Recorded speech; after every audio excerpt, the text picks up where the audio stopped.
Hello, everybody. Hello. Can you all hear me? Can you all see me?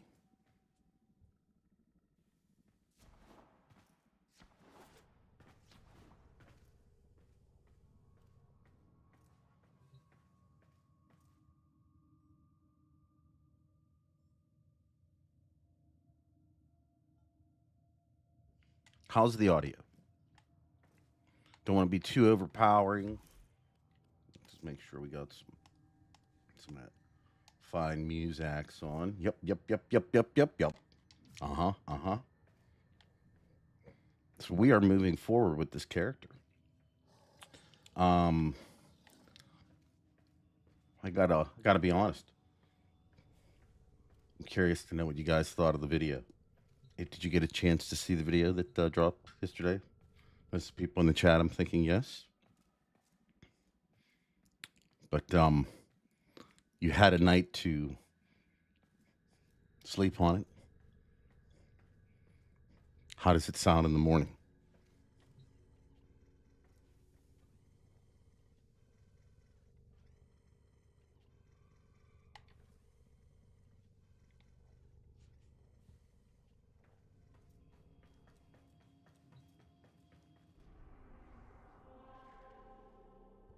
We're going to see how RNGesus wants to treat us today.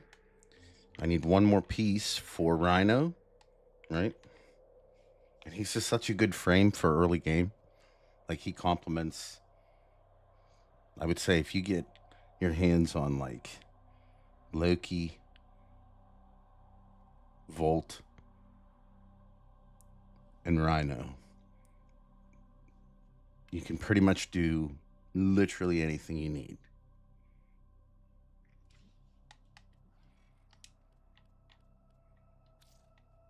But let's give it a run. If anybody's interested in playing, you know the drill. You can see on the screen right now the count. This is my girl's account, like always.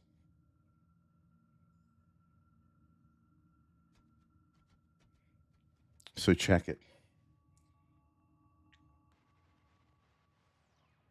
I installed today a 4 terabyte internal solid state hard drive,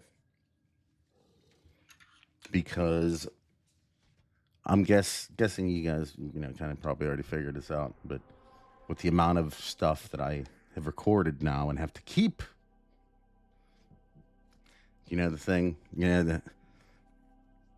because again, there's certain things that I can't play anymore. So if I delete that footage, that's it. I don't got it. So, and I'm not really recording any of this, although there's certain things I will probably record in this playthrough. And which is another reason why I wanted to. Hello. Wanted to get some additional memory going, because it is starting to pile up. We got quite a few quests now, don't we?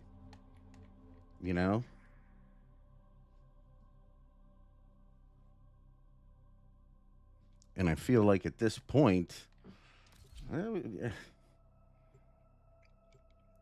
plus I like, when I do the videos that I do, right? I like, showing my characters doing it, because then it kind of shows that, like, I did it, right? Now, I don't have any problem with, especially if you don't have the time, using other people's footage, but I feel like it shows that my tenno went through the things. So it's not just necessarily that I read something from a wiki or something like that. Rather, what? Oh yeah, this new character. Sorry, I need it. Do you know what I'm getting at with that? Maybe that's a weird. Maybe that's like a strange way to think of things, but I don't know. Plus, I always take it a an excuse to play Warframe. You know, I find myself, especially being a veteran,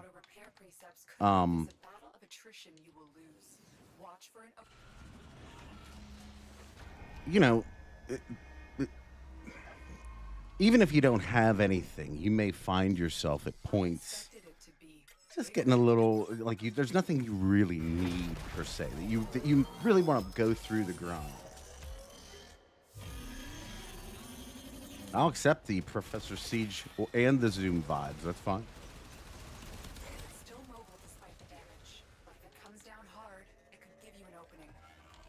Massive flex plates on the torso, but appendages could be a weakness. Okie dokie, Smokey.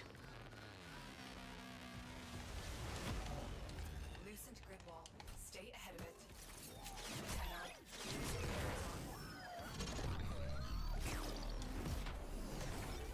I'll accept if it's a good one. I'll accept all references.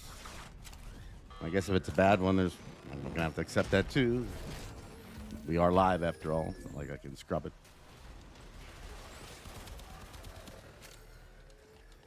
Let me just go hide up here.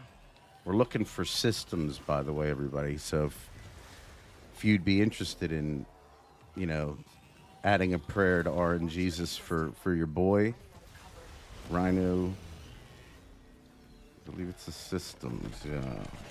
I think I have chassis and neuroptics.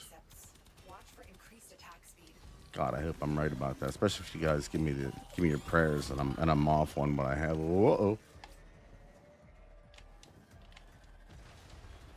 No. Ah, there you go. Just so much easier. Well, thank you. It is a quite unique kind of little thing that we've built up here over time in regards to, you know, the channel and just what directions it's. I still remember in the very beginning of the channel where I thought the playthroughs were headed, and wow. Or not the playthroughs, but like the theme of the channel, if you will, was going to be, and man, that just did not happen that way at all. But if I can be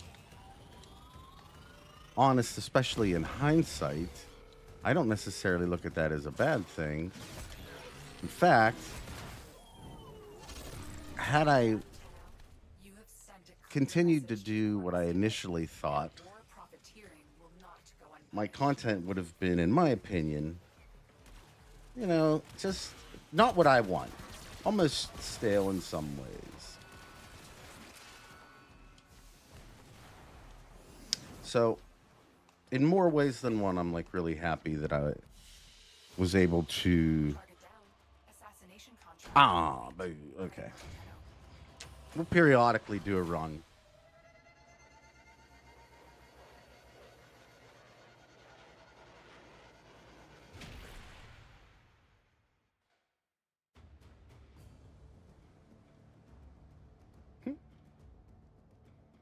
I'm not really a hater, but I mean, I'm definitely a conspiracy theorist. So, you know, I guess in ways that's kind of a hater. Hello. There you go. Hey, everybody. Good to see you here this afternoon, evening, morning, wherever you are. Thank you for joining me again.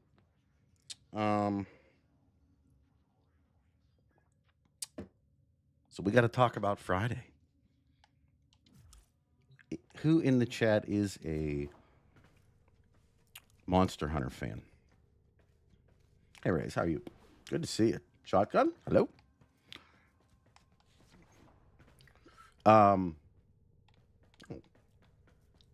Revenant, Jamie, hello. Zerg, hello. Sorry, I got a chance to actually read the thing here. Side quest, good to see all.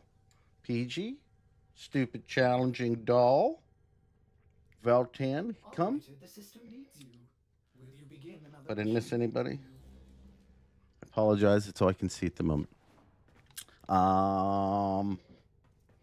So anyway, getting back to Friday. So everybody knows that I'm a Monster Hunter fan, and I'm thinking about adding in on Fridays another stream, right? And this is going to be like a more of a variety stream for all the games that I want to play. So that, oh no, I get it, sir. I got it. I got it. It actually, you know what? It takes a lot to offend me.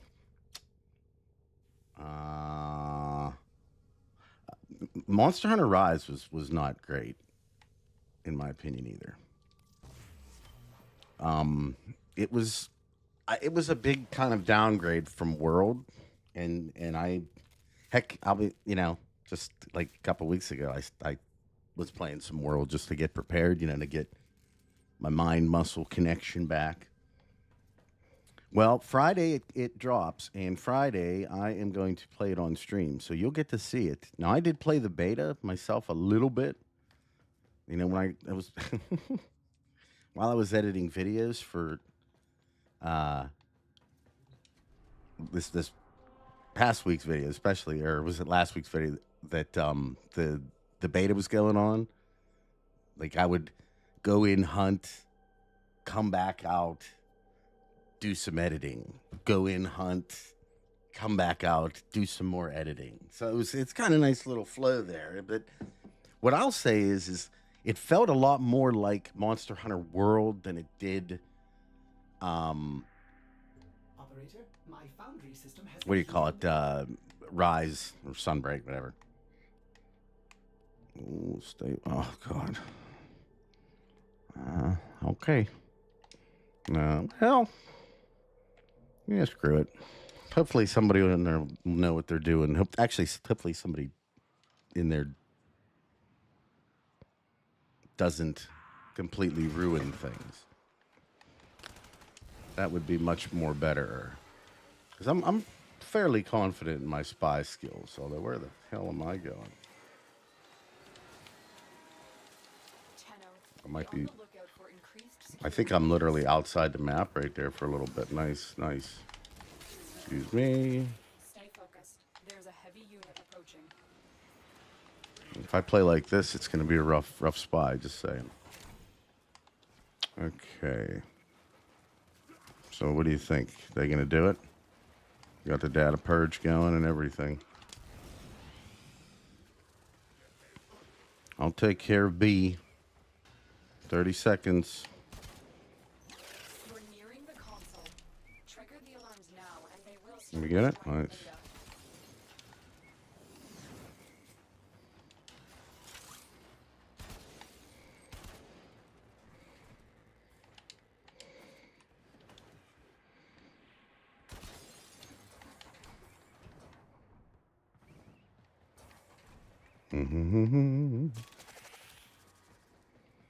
Pardon me? Data extracted. They won't even know it's gone. Just do that. You know what's sad is I was gonna just do that one because it's easy, but like literally now that I have like kind of a little bit of just being used to always using a cipher because I keep like 200 on them on me at a time. I was like in the middle of turning it, and then like my brain was like, no, it's cipher. Just use a cipher, dude. It's cool. I'm just gonna get a new character. You gotta waste not, want not. Hello, Haster. How are you? Highlander. Good to see you.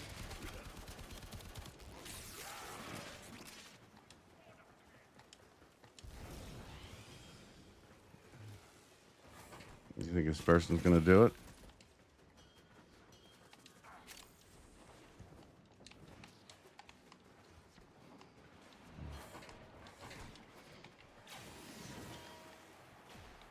It's not looking good.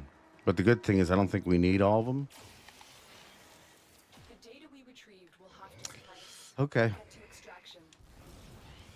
I don't care. It's okay by me. I just want to get through the star chart so we can get to the fun stuff, the funny quests. throw that in your face. There, have that a little bit. Nice. Kill you. Oh, I think I need you. Yeah, nice. Stay focused. There's a heavy unit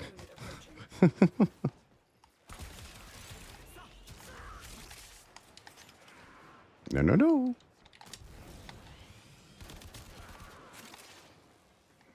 I wonder.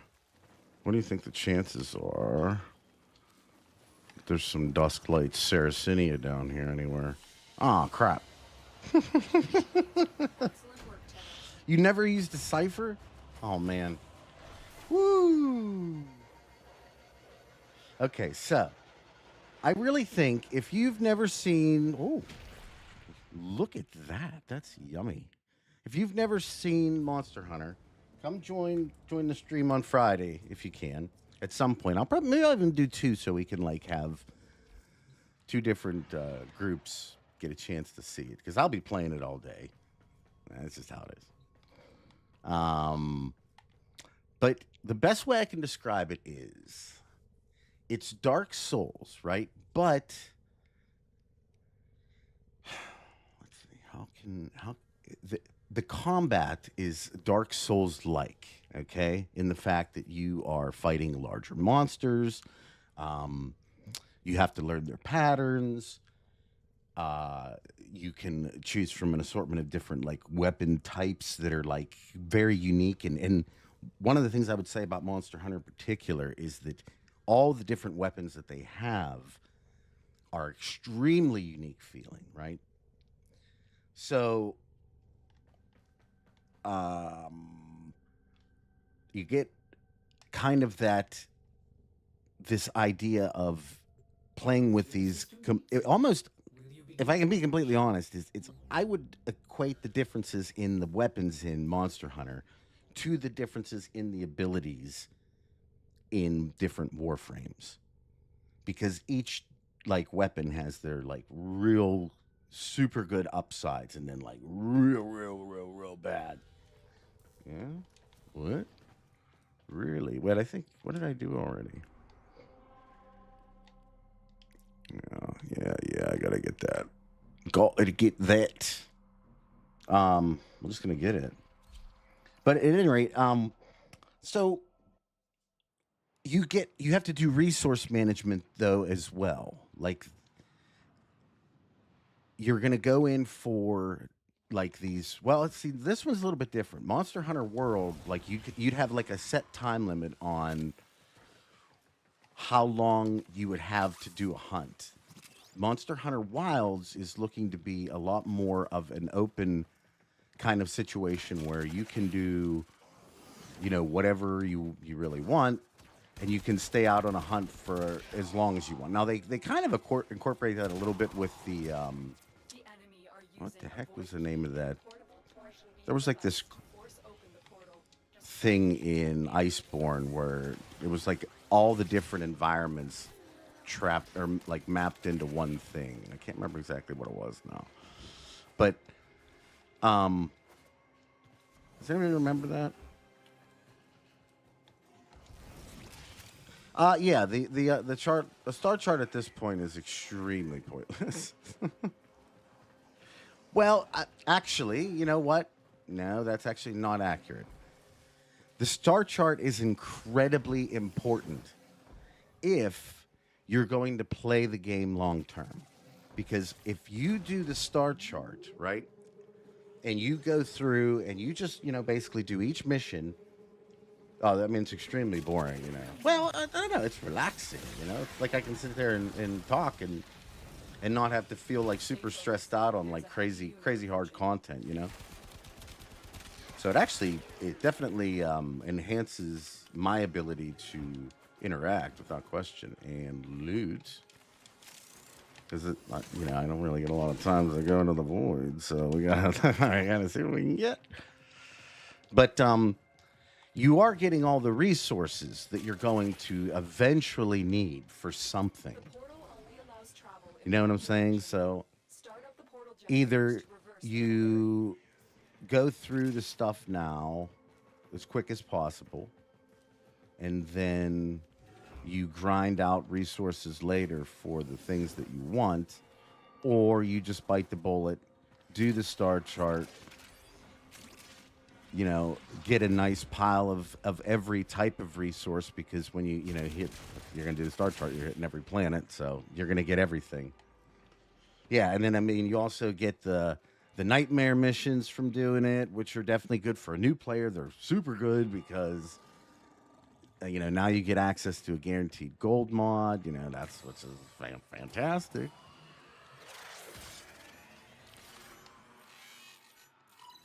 And and all the other mods that come along the way. So that's another thing. Like, one of the points that I made in the video about making a new character is that going through the star chart does allow you to grab some of the.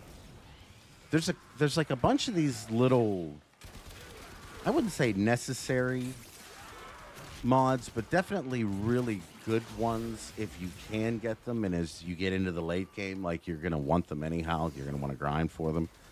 But like, the one that I remember getting like real early was, I think it was Bite from, what do you call it? For a companion.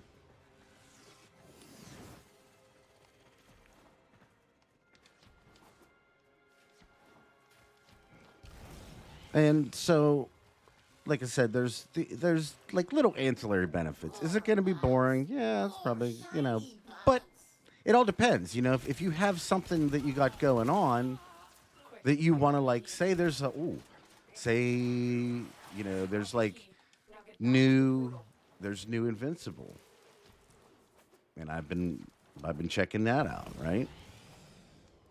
And if I want to. If I want to still grind, but at the same time, I want to watch, the star chart gives me the feeling that I'm actually doing something that's important. Yet at the same time, I get to enjoy something that I want. So, like, I can trick myself into believing that I'm not actually, screwing off while I'm working, and that's actually the secret of life.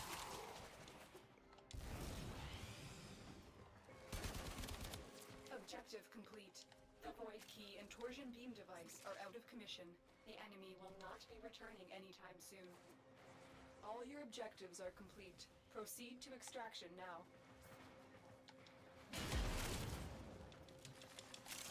And I'm going to be a little late, all, but needs must.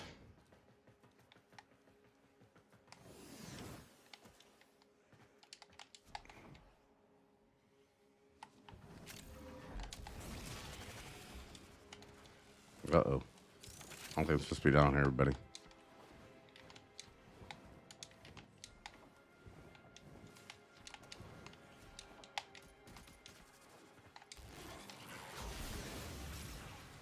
I'm coming. I'm sorry. I'm a little caught up under the void tunnels and stuff. Yeah, I know where it's at. I know. Oh, boo.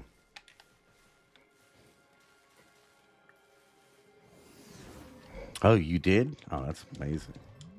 Plus, that is another thing. Like, it feels good to play this game. This is a much different experience than it was the first time. Okay? Like, because of how long it is, how long it's been since I've actually started a new character,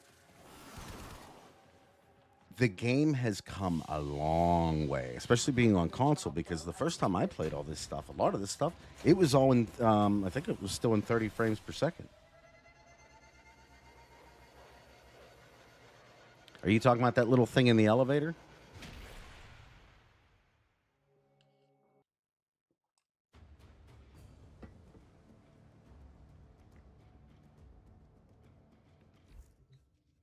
So,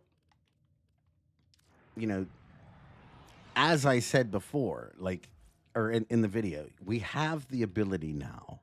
If you want to go through and have the complete Warframe experience again, you can do that. You can make a new character, you can go and you can grind it all out again, and you can have every feeling that you had the first time over again, even a little bit better in some ways because you know what the hell you're doing instead of wasting resources on dumb shit and the stuff that you're never gonna now you know where to put stuff. And like perfect example, I said this last week, but one of the main things as you're going through these opening missions is like little things like scanning items along the way, getting little things to build up certain things that when I first started playing, I didn't know I was supposed to do any of that stuff. I didn't do it until I was, planets and planets in. So with this, the idea is when I get to those things that I have to do, like a lot of this stuff, it'll be ready to go. Like, oh yeah, I need Nightfall Apothic or whatever that thing is. There we go. Cook it up, ready to roll. Put it on there. Let's fight a Spectre and get something cool out of the deal. And again, and also I know what Spectres I want to fight over and over, so I can get the cool mods from them. And at the end of the day, it's all about what experience you want to have. Now that's why I said I wish that we could do like a second character or like a I don't know, maybe a story playthrough version, like a thing on its own, where you can go through literally every part of the lore again, make new choices, see a different story, but at the same time still have access to your stuff, because I think that would actually bring a lot of people to come back that have already kind of gotten what they want out of Warframe. It's not like they don't have everything, mind you, right? But they got what they wanted out of the deal, and there's nothing in there that's like really pushing them per se to play. But if you got that ability, especially with utilizing what you already have, I feel like it would make the star chart super enjoyable because you'd just be rolling through all that. That would be nothing. You could clean up planets real quick, if in fact that was even something that you had to do with the star chart. Or maybe that wasn't, maybe it was completely untethered to it altogether, and like it's just the story, and like you have the same star chart open that your other character did, and you don't even have to worry about it. Now the problem is again, it comes back to getting the stuff, because in Warframe, if they're not going to allow you access to the stuff that you have, then you have to have a way of getting it. So my whole thing is like, just let me use what I got so I can play some more, but maybe like I can make a different tenno, like female tenno, and I can have more cosmetic options. Now I have one character who's a male, and I got a male drifter and a child, and then on this side I got the female, and then it's more money that you can spend.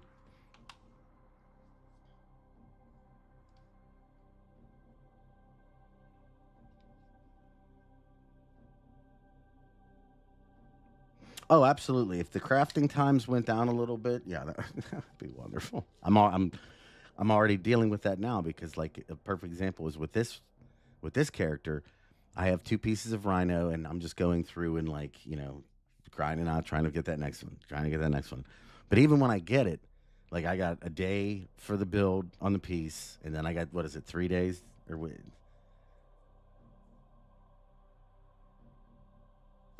I can't remember exactly. I don't know. Did they? I mean, isn't that? It, I know for me, it's weird that you can.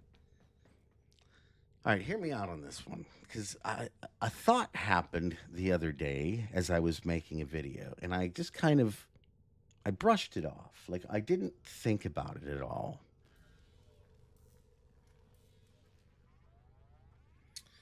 So they allow you to play the Duviri paradox before. I don't know if they still allow it now.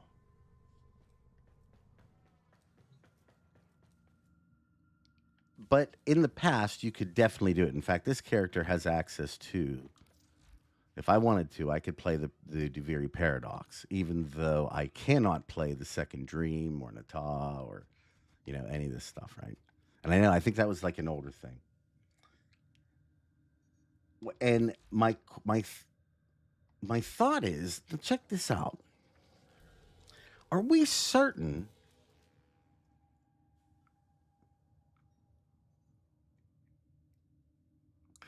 I just keep thinking that this disconnect and the whole scene where the Tenno kind of you see the Tenno child, the operator, get killed in the new war over and over and over and over again, right? Like, are we certain that they're the same person?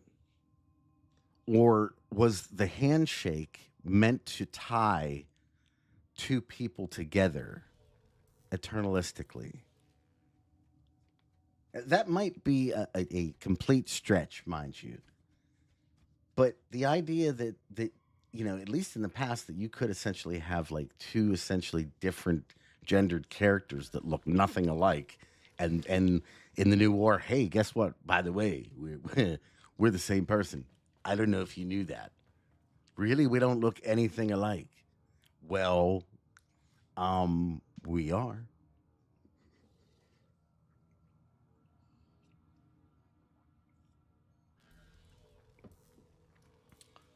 Saturn Junction, is that what it is? Yeah, see, I can't even see it now with this character because she already has it unlocked, so.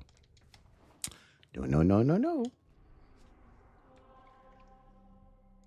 Yeah, and that's the other thing, too. Like, if you are an older, like a veteran, like, I don't think the goal should be to punish you, to make you do the tedious crap that you really don't want to do again. Do you know what I'm saying? Because there are things in this playthrough that I'm dreading having to do. Like, there's already a bunch of little mods and stuff that I'm gonna have to, grind out if I want to just min max things like the mods that you get from the goal. Is it the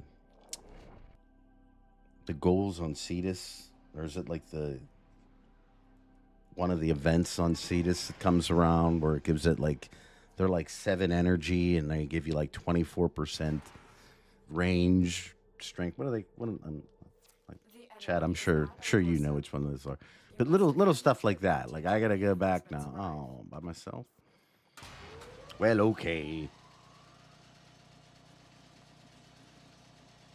Well, so maybe it is like that. Like, maybe, yeah, this was like the you that came out, or I don't know. Like in this variation, kind of like if you've ever seen or if you've ever read Dark Knight's Metal, Bruce Wayne in another reality is a woman, and she's actually like, Reinforcements are inbound. dare I say, she's a little bit more psycho than he is. Like, she's real driven. If you think Bruce Wayne's driven, look out. His female counterpart is pretty nuts. Oh yeah, then there's the Orcan vaults too. Good point. There's that. I was kind of hoping somebody would just. I didn't put this on single player tonight. All right. Well, let's just do it. Let's do it. What do we got? Can we do it? I don't know. Well, you would think that like that would be the case, that they could like assume different forms at will, given like their nature and whatnot. But they seem to hold that their normal form, if you will.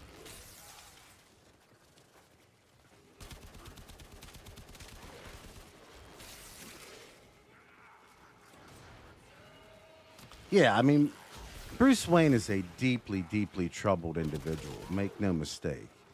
Doesn't mean what he does is a bad thing. But to say that person is, what you would call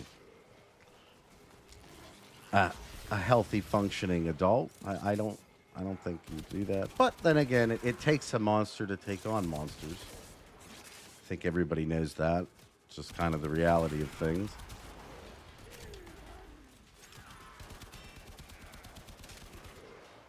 One force, dare I say, always pits itself up against an opposing force. Sometimes, actually many times, even creates the opposing force. That's the crazy part.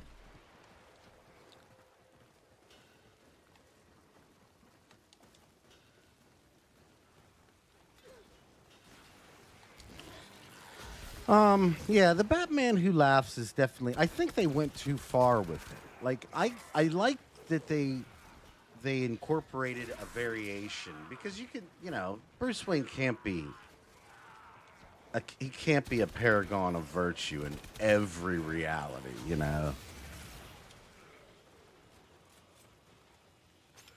So I can get behind that concept, but they definitely overpowered him in particular. And they went a little. I think because everybody loved the concept of it so much, they started making like spin-offs and stuff like that, and different other like comics that were like almost centered around the Batman Who Laughs, which I like him better as a villain and a one-off type villain specifically for that story, because it made a lot of sense, from the perspective of the story, mind you. I mean, reality, it made no sense whatsoever. But for what they were kind of positing with the whole concept, and then they provided yet another method by which superhumans are created in the lore. I'm sure that'll get retconned at some point with the nth metal thing.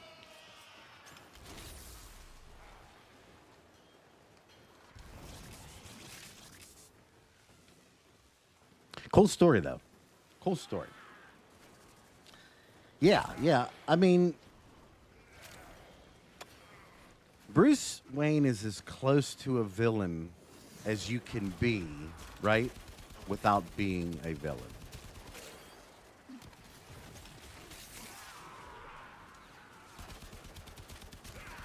Because even though he's going after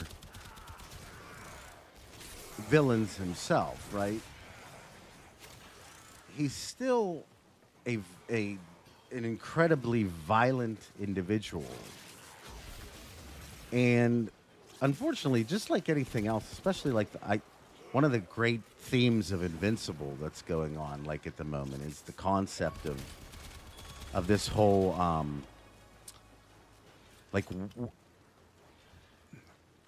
Invincible is a human, or not a human, a citizen of the planet, right? Extraction team will take over from here. Time to evacuate.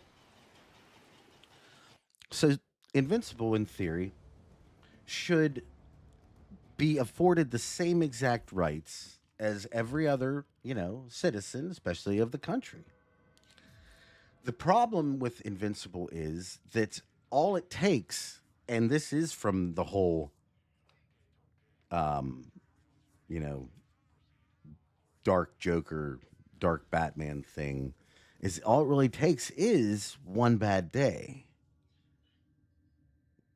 And you can already see. Well, I don't want to go too far into it because some of you guys might not have seen the new stuff yet, but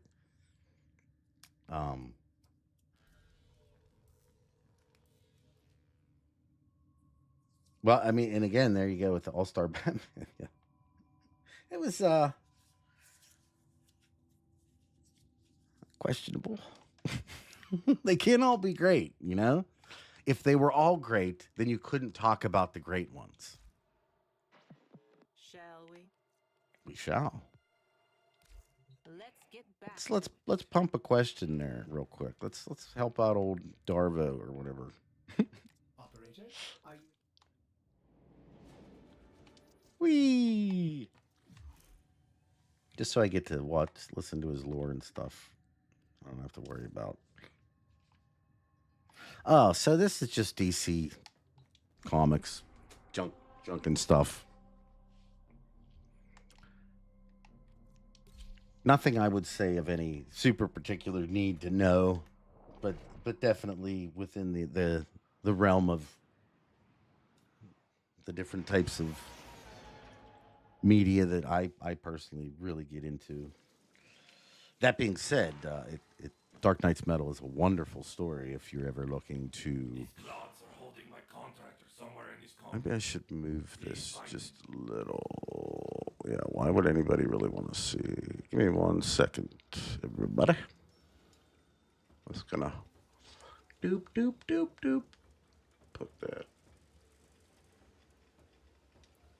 Yeah. Right there. Now. Oop. Okay. There, now we can see Speakies. Clem.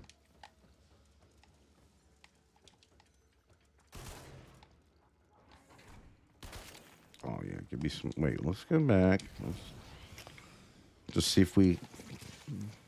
What do they have at this Grenier shopping mart right here? I'm looking for deals. That was a wonderful Iatan. I will take that. That seemed like the perfect price.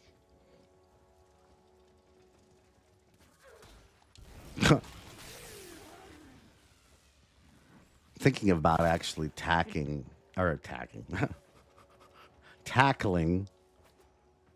Nora Knight and who the hell she is. Chat, would you be interested in a video in regards to that? It's gonna probably, it won't be the next one. Stop it. That's right. Oh yeah, we're going for our Darvo deals right now. That's it. I just got one. Oh wait, look at this. I bring this key with me all the time. It works really well. Look, watch. Perfect.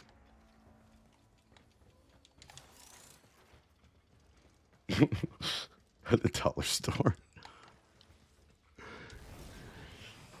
There's a lot of like phased out aspects of Warframe. Like he's absolutely one of them. I mean, Teshin would have been one of them too if it weren't for the whole inclusion in all of the tenno stuff. Because oh yeah, I don't remember going too frequently to him before any of that stuff happened. I've tried the PvP Conclave. It's just I don't necessarily know if Warframe's combat is. Now, I know some people love it, and hey, I'm not here to hate, but to me, it's not as conducive to a wonderful experience. And I'd rather not taint my love of the game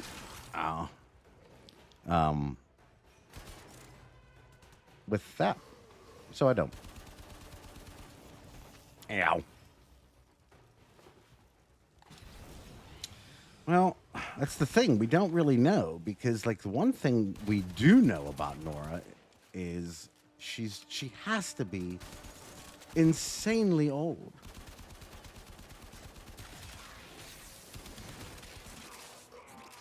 Because she's seen everything, right? Ow. Not only that, but my other issue with Nora is like, how has she been everywhere? How did she know about us being like who we were in the new war? Like,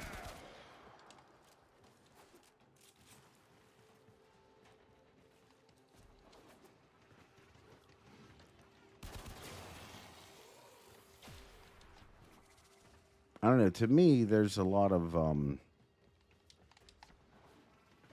unanswered aspects of her in particular. I mean, think about it. She was essentially like in the den with Arlo. But, you know, don't worry about it because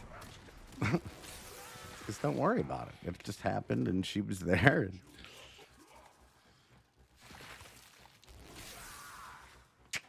I assume that they do, but I would also assume, well, I guess, well, no, we saw, I don't know, Nora seems Nora looks at least very Tenno-like.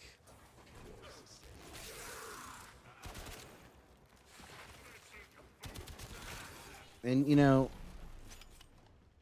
anymore, one of the things that there's like another mystery that still exists within the game is who is the character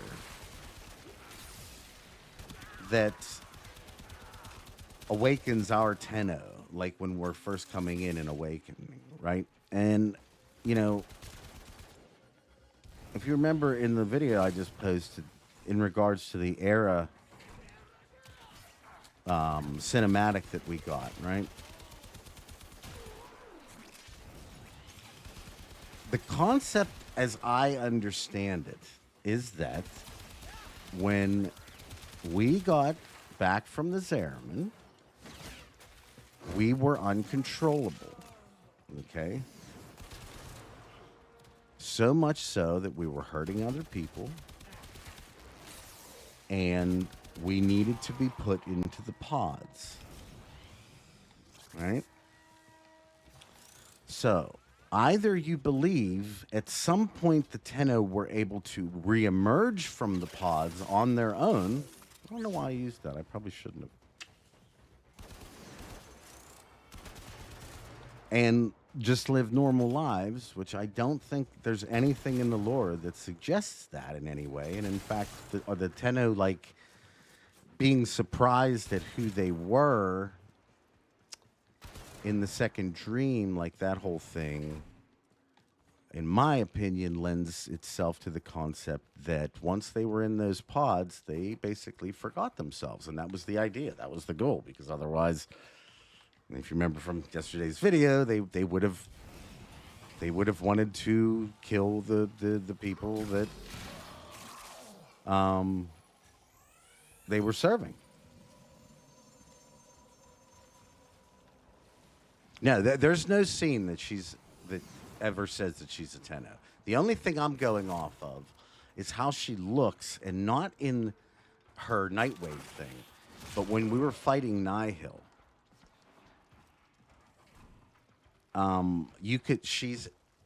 It's one of the few times that you see her from a different perspective, and you can see her eyes, and you can kind of see what she looks like.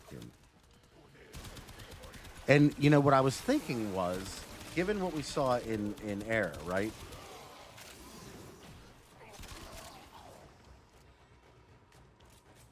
Perhaps there was a cadre of Tenno.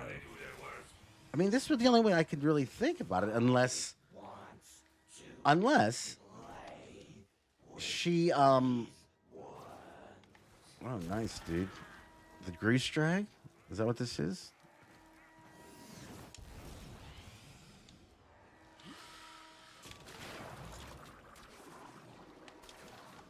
Oh, wait, I gotta...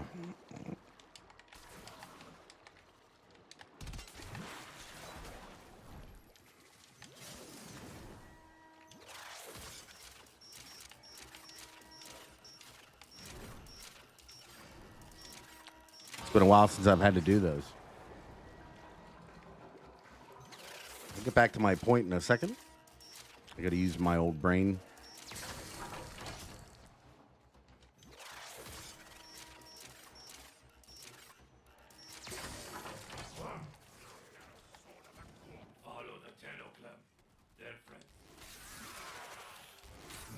But at any rate,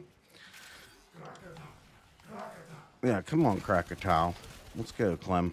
Me and you. Oh, yeah, this guy. No, screw that. Just follow the tenno, okay? Where are you at, buddy? I'm not going to let you live. Where'd he go? Oh, yeah.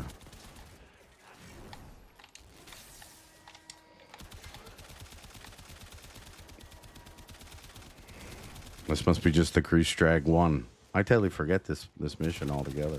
Bum, bum, bum, bum, bum, bum, bum, bum, bum. You die. But anyway, what I was saying is that either there was Tenno that were essentially allowed to remain out, or there's a piece of the lore that we're missing somewhere.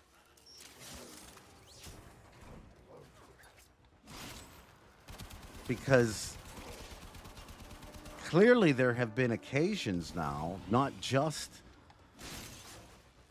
now again, this is if the things to be taken at face value, but there are situations where let's say the tenno shouldn't be out of their pod, and yet they are. Good work.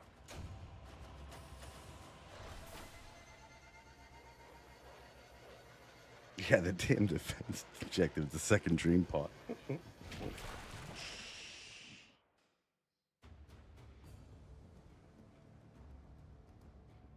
Oh yeah, I might have to join that clan. You did it. Well, I mean, again, it goes against what we've been told, at Little least. weird, but a hell of a fighter. So, That's the thing. He still needs your help to retrieve his custom weapons. to me, I don't know. We can't do anything but speculate. There's not enough information to truly, like, say, yes, this is it, you know?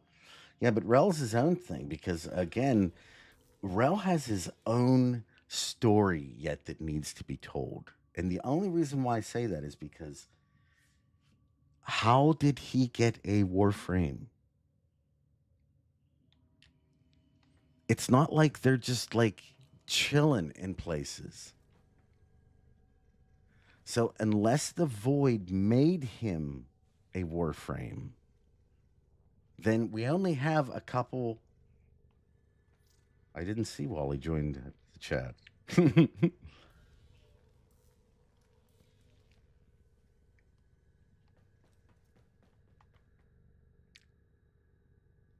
Hey, thank you, Brian. Appreciate that.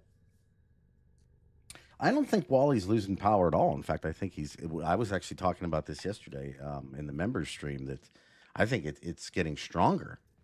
It's becoming really dangerous. Like if we're looking back to what it was, say after the War Within, it was nothing. It was nothing. And then even after the Chains of Harrow, it was, every once in a while this thing would show up. But nothing was really happening. Heck, for the longest time, I had to argue with people over comments. Like, I can't tell you how many times I had to argue this comment. And understand that the people that were arguing at the time had every right to their opinion because there was no definitive thing. But everybody said that was just a vision. That the man on the wall, that thing that would show up, that wasn't you. He wasn't even there. It was just all in our head. And that it was like some kind of residual of something else. And I'm like, nah, I think there's more to it. And I had to redo this comment, 7,000 times. So whenever we actually saw that in the new war, like whenever it was definitive, it was like, yeah, I'm my own thing, ready. It was a nice thing because it kind of, you know what I'm saying? Like, it allowed me to kind of move forward on a lot of the stuff that I was already kind of cooking up in the back of my mind, but I never had any definitive thing saying, yeah, this is it. So everything was speculation up to that point. Night. Till then.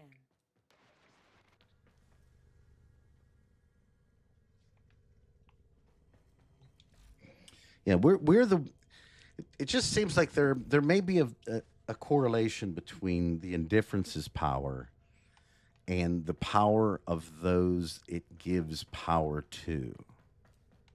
So I would say in the same breath, you could say the same thing about Entrati. Like from what we've seen the indifference capable of through his, it's probably a product of what Entrati himself is capable of.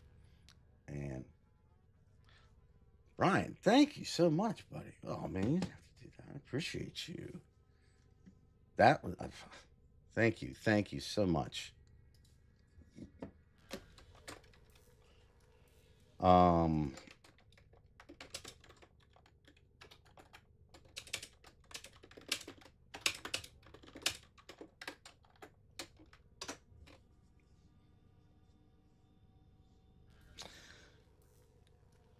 Thank you. I really appreciate that. I really, really appreciate that.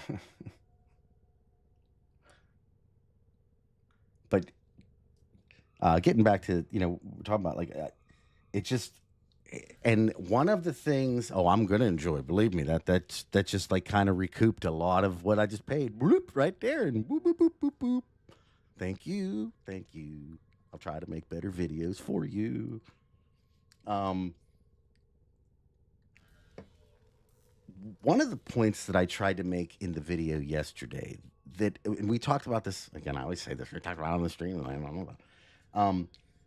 But the membership stream, there's people in there that make a lot of good points. So I can take that on my own. So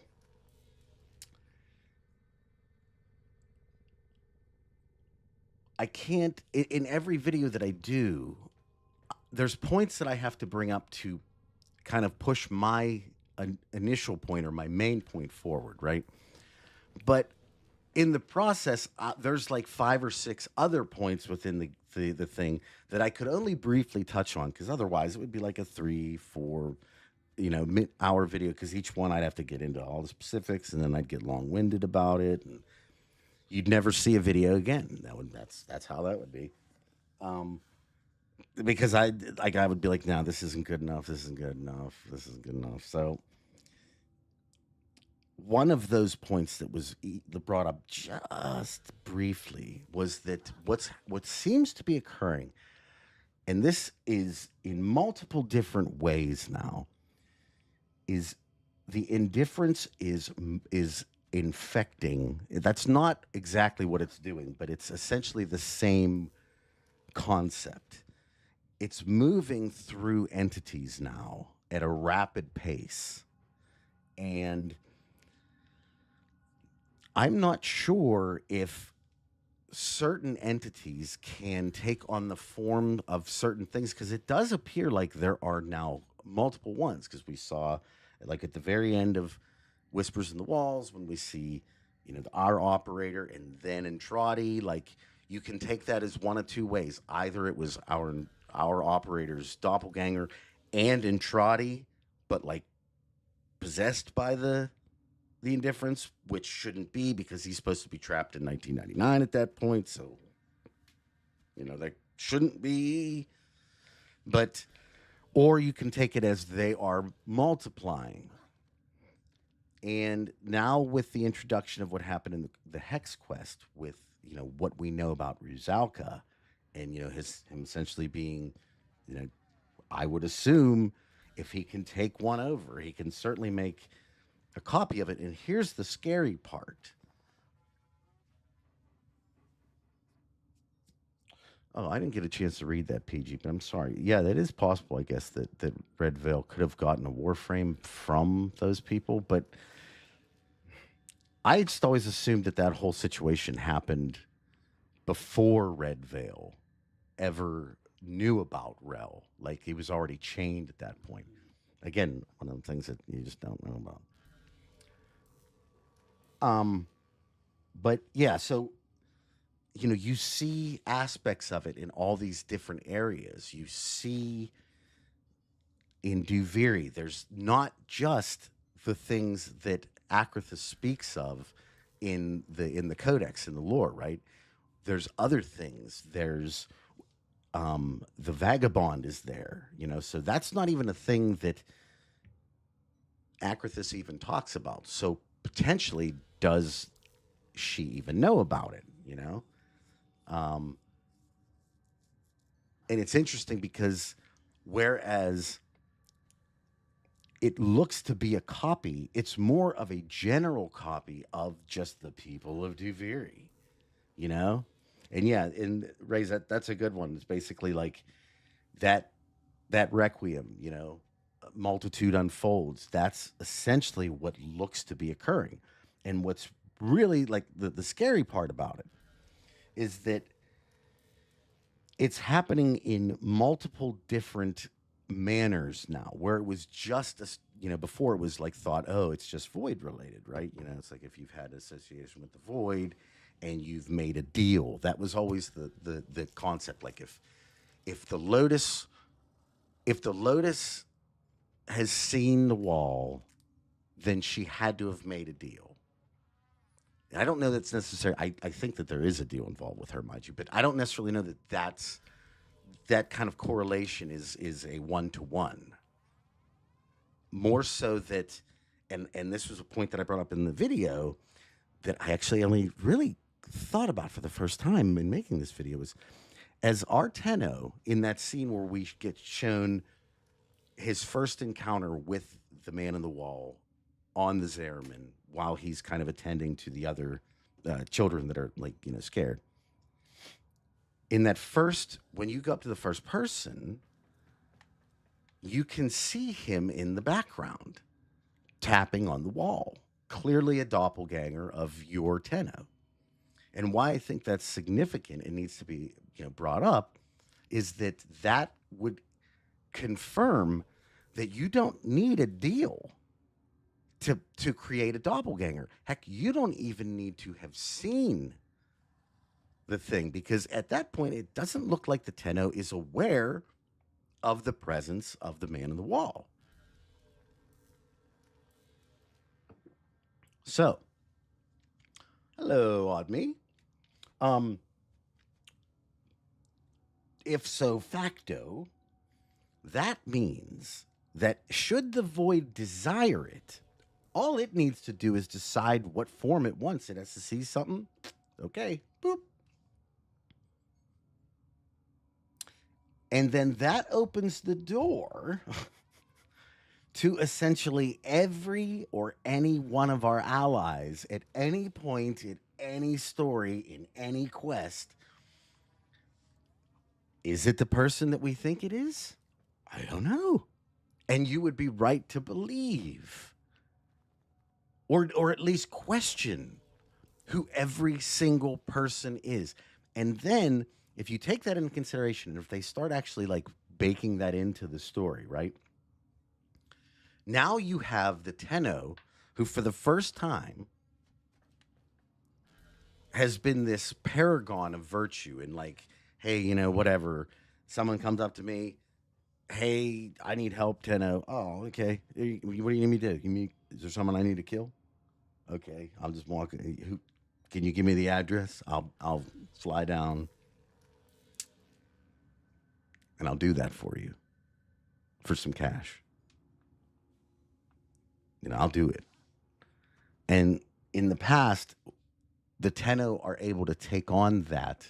One, because they had the guidance of the Lotus, who was in the beginning kind of like, okay, here, do this, oh, don't do that one, fight these guys, So she was the one guiding the tenno and essentially vetting the contracts. Oh, you could absolutely say that Parvos has his own. I mean, it's almost a guarantee under this thinking, because we know that Parvos understands Void Tongue. So there would only be one reason to even know Void Tongue. And if they have had any communication or any contact in any way, shape, or form, as I've said, that could create the doppelganger. So now, well, that's another. In my video, I postulate that either Ballas, because look, so Drusus is supposed to be this well-documented, highly respected purveyor of Orcan knowledge, as I understand, So I am to believe that when I read something within the Levirian, that I am reading the truth. Can we all agree on that, right? The truth. So when can I start taxing Duviri? Well, I mean, whenever you want. Really, if you think about it, you can go there and you can inflict martial law if you'd really like. It's up to you.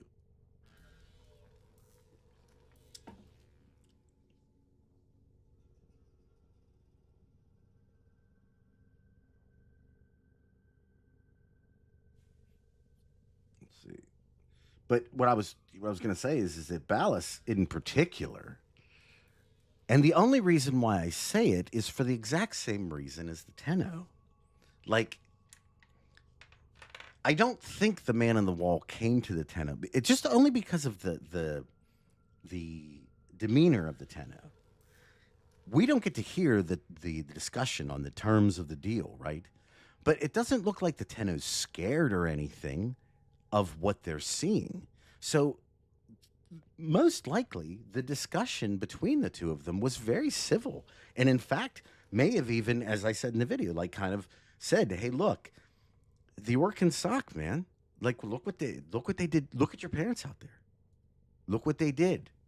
You wouldn't even be here if it weren't for them. Oh, by the way, whenever they were in the jump, or even before that, before you even made the jump, and people were worried about making an experimental jump, what did the Orcan do?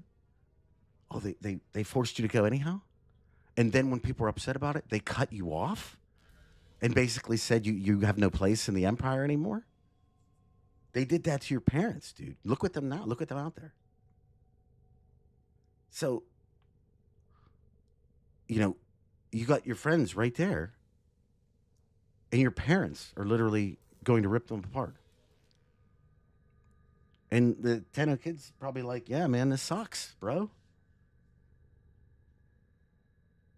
And the man in the wall is probably like, well, I mean, I could help if you want.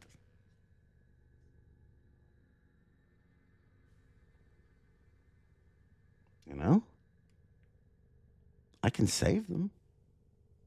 All of them. But you have to want it. And at that point, it would be probably a pretty convincing argument for a child who, in all rights, doesn't really have what I would consider to be the wherewithal to even understand what was happening in that. They would just look at this person as like, okay, you look exactly like me, and that's cool, and obviously something's weird's going on, but you're the only person here willing to help. Everybody else is everybody's dying or ripping people apart, and the kids are. This kid here is scared to death, and this one is upset about their parents, not coming back. Like, I'm in a bind here. Yeah, give me it. Okay, sure.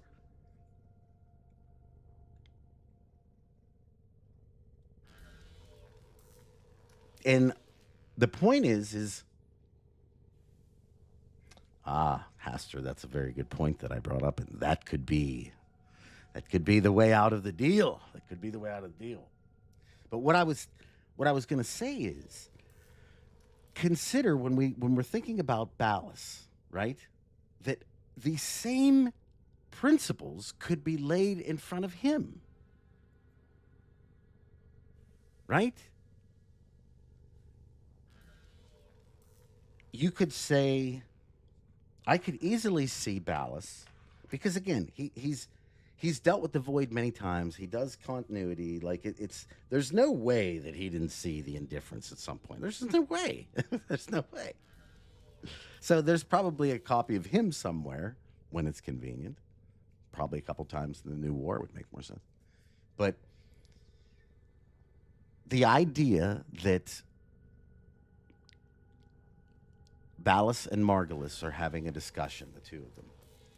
And I do apologize for not playing right now, but I think a lot better when I can just sit there and kind of talk, if you will. So maybe I'll go back and see what kind of music I can put on or something. Oh, wait, I can't do anything while it's not open yet. Boo. Anyway, I could totally see the man in the wall showing up to Ballas shortly after he was told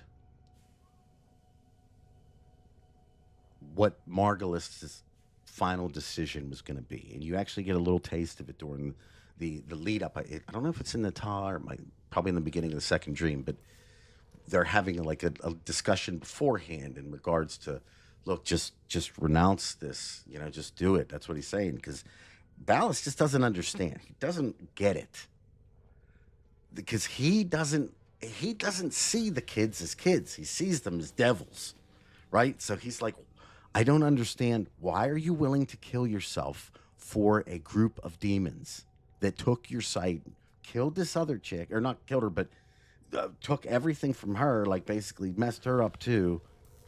Like, what is the deal? Why do you care about them more than us?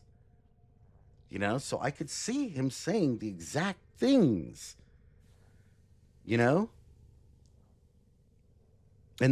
this would have been after our time, this, because again, at this point the Tenno would have already made their deal and whatnot, and I could see him showing up, because Ballas does have a lot of information about the devil too. Actually, to be honest with you, check this out. That scene, I was thinking about this as I was doing. Yes, Colleen. Yes, I am. I was thinking about this yesterday as we were doing the premiere for the video during the Chimera prologue.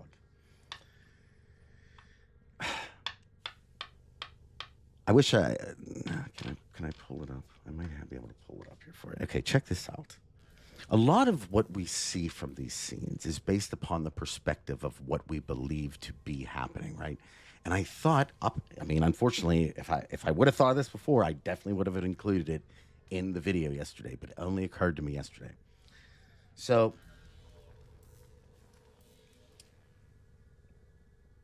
in the Chimera prologue, we see Ballas speaking, right? And he's talking about, it almost seems like he's either talking to the Tenno, right? Or he's talking to himself. But I got to thinking, what if he's talking to the man on the wall?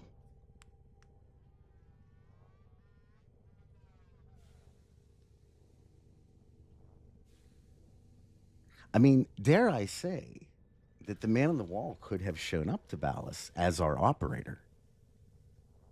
So it wouldn't have looked weird when the operator took the paracesis.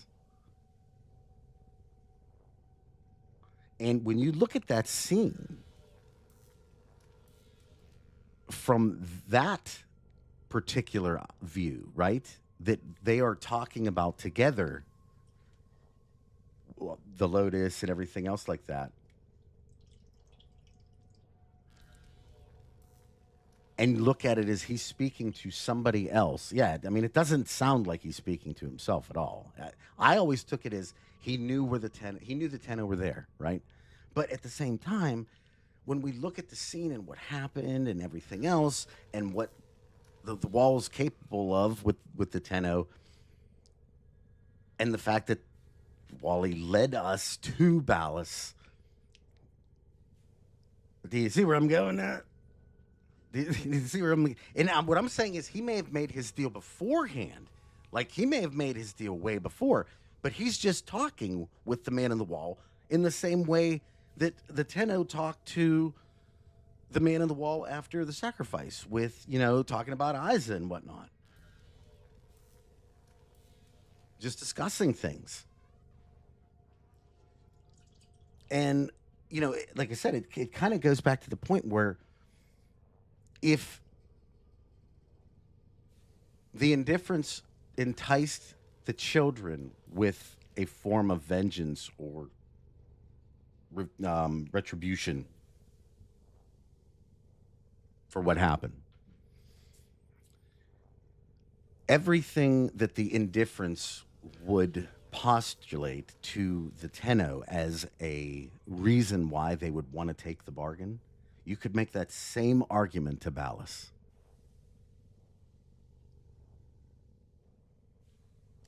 I mean, you really could. And he would have, especially at that point, like I said, whenever he knew that Margulis was going to, have to be put to death now, and she's not going to change her mind. So, that's what so if you're Ballas, you're like, what do I do? What do I do? The love of my life is just decided that she's going to kill herself for children that aren't hers, that took her eyesight, and that every time they've been out of these pods, they've essentially just done horrible things, right? But because she has this, incredible urge or a feeling that they're supposed to save us in the end, maybe, right?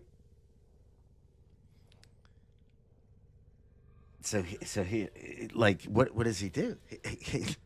He can't say no. That's what she said. She's like, you can. He's like, what can he do? He can't do anything.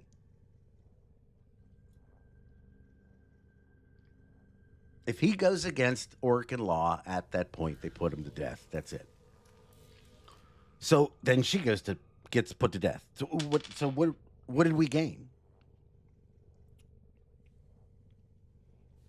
Dare I say, had Ballas decided to do, well, I'm going to write this down on the board. Had Ballas decided to do what most people would have wanted him to do, the Orkin would have remained the power within the universe, and the universe would have been enslaved. Yoshi, you're late.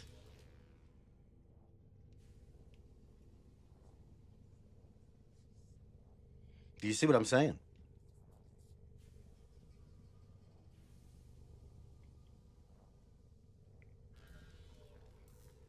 Well, and again, the other problem, not say, is that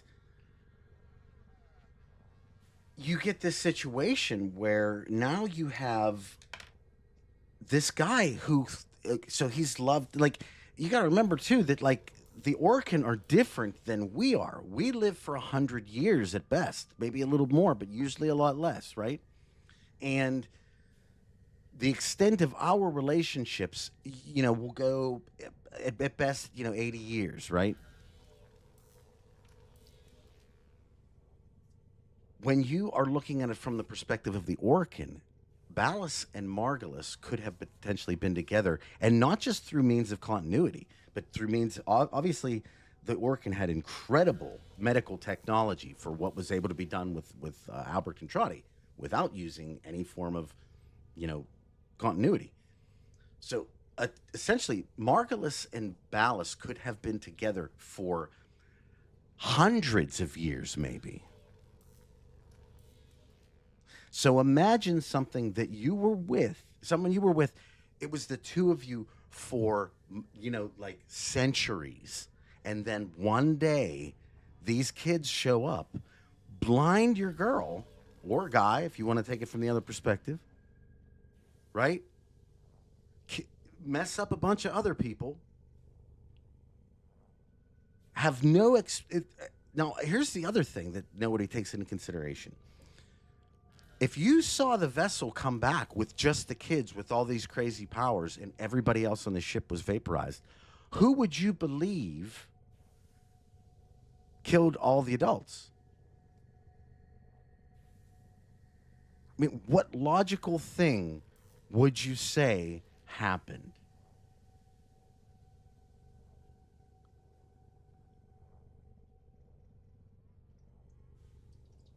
Well, see, I believe that Ballas did honor her with Kuva. But the problem is, it couldn't have been done in the typical way because, again, if she takes the Kuva and goes and comes back, then the Orcan Empire is going to be like, okay, we got to put you to death again, right?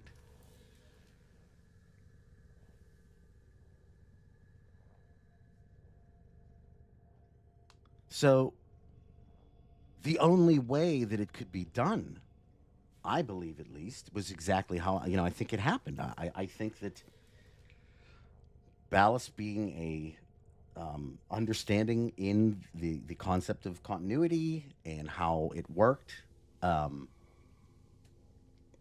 you you come to understand through the Varuna thing that her Lavirian that continuity utilizes the Kuva as kind of the vessel to move, right? The consciousness. And that taking that and then the void on top of it being in the vicinity, and then according to that passage, using the ritual words to make it happen, which, come on, the ritual words are most likely going to end up being, I'm not going to say this for certain, but they're going to be void tongue too. Come on. In the void, ritual words that make continuity in the void work, you know. So I think, and I mean, again, you could look at it as he may have even had assistance from the entity itself. He could have said, "Hey, do you want Margulis? Do you want her back? Because I can make it happen. We can kill the rest of the Orkin too. Oh, I knew you wanted to do that. What do you think?" And is Ballas going to, at that point, say no? No, he won't. Dare I say that Ballas would look at that that proposition and have that gleeful, smarky, just confidence about himself, one arm behind his back. Yes, let's. The whole thing. I could totally see that. If we think of the Halloween Kuva store, anything can be used for continuity. That's exact. So, what I think that's kind of what happened is that he ended up taking her essence in the same way that continuity would work and placed it in the same manner, and who knows, maybe he understands the ritual words too. I would imagine, given that he was a product, he's done continuity, he had to have heard them. So, in Ballas being who Ballas is, probably understands the process as well. It's probably not just Executor Tuval. It's probably all of the 7 executors. Like, they probably all have an idea of how to do it. That way, one of them can't, hold continuity all to himself. You know what I'm saying?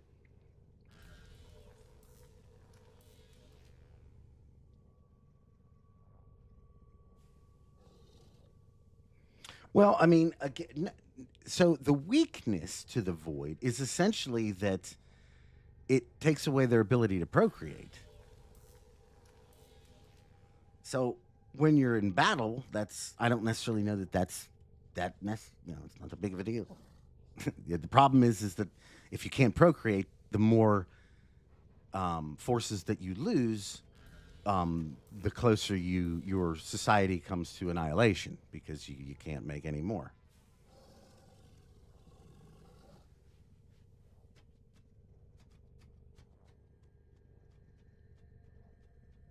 So, and I mean, given the comment in there regarding Ballas's betrayal here, it's an interesting concept to think, because again, without him, nothing. It's just Orkin roll. It's Orkin roll. The tenno are most likely slaves still. They don't believe that they're slaves, but they are. For lack of a better term, they definitely are.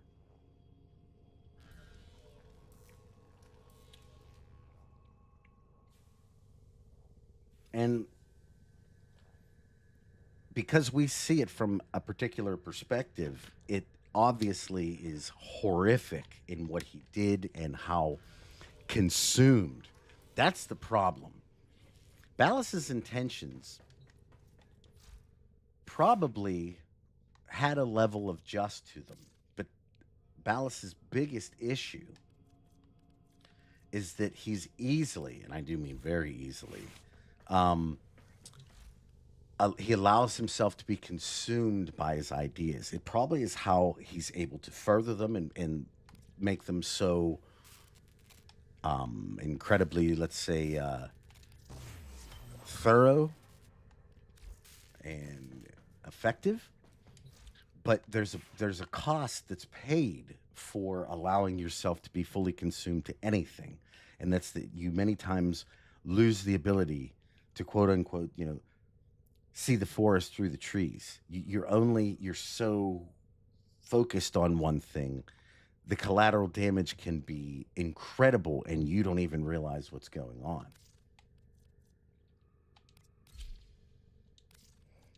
That's always the issue. Jacoby, that's actually, I think that's one of the things that, in the back of my mind, I've kind of always just thought was the case. But at the same time, there's no definitive thing in the lore anywhere like saying, "Yeah, this is it," So I don't want to, put it 100% there. But if you're asking my personal opinion, yeah, I think what we're coming to find, and something that I thought about a lot in the beginning too, especially whenever the whole man on the wall thing kind of became real. Instead of the idea of the void, instead of the idea of the void being just a portion of things, right? And then there being other related powers and stuff of that magnitude, I think what is being, I don't have any end. Boo. Yeah, we'll play that. I think it's being portrayed as like the void is the magic of Warframe, right? So if there is some level of crazy thing that happens, it's probably because the void is doing it in some way, shape, or form. So then, if you buy onto that, right, then I think by definition you also have to then buy into the concept that the void entity can then kind of do as as it pleases through, for lack of a better term, through all these vessels that it's making. And that's where we're at with things now that the truth of the matter is being kind of unspooled, and we're seeing copies. We're seeing this concept of the tech rot that is obviously has a clear connection to the void, able to be transmitted literally by like code, like data transfer, and it can also move through time.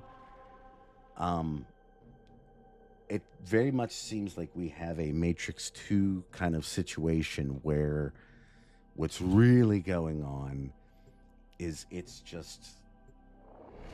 going out and it's making copies, It's me. And then another one walks up and he's like, me too. And that's it. To get back into fighting shape, find his missing weapon. But I think also in that same breath, you have kind of a dichotomy in that the Tenno are also kind of doing a similar thing. By utilizing, they don't necessarily have the hive mind mentality that perhaps the void, which we don't really even know. They just may have, they could be copies of the intellect that they, mimic. And they might have even their own, like types of goals and stuff, and maybe they just have a kind of a fleeting connection between all of them. After all, like at the end of Whispers in the Walls, those two are acting very differently. Dare I say that, like, the operator at the end of the Whisper in the Walls, like when we see him and Entrati's kind of double together, the operator seems very mischievous in what it's looking like. But if you go back and look at the Dark Entrati, I guess, he's pissed.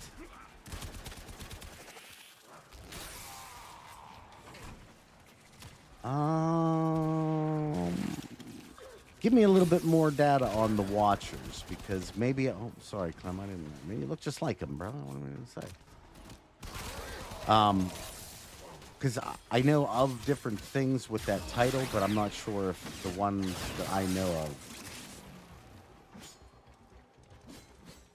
Making copies. Yep, that's what he's doing. But, you know, what I was going to say, too, is that the Tenno, too, are making they've got their own little alliance of characters that they can call upon and even utilize. You know, you have all the Warframes. Then you're getting the... Oh, Clem, do you need these, buddy? Then you're getting the, you know, the Hex now, and our different allies that are getting involved. And then you're going to have the vessels, and that'll be its own thing. And so it's like two significant opposing forces made of the same stuff are going to come together. And, you know, the question really is what happens when those two things, you know, have that sort of situation occur? Like, what's the determining factor in one overtaking the other? And, like, if there is an answer to that last question, then the next question is, well, then who has the advantage? Because in all rights, the Tenno is now beginning to take some levels of information and even advice from an entity that it believes to be an Albrecht Entrati, but doesn't necessarily mean that it is. You know, case in point, the end of the Hex quest the second time around, when we... Sorry, Clem, glad you're bulletproof.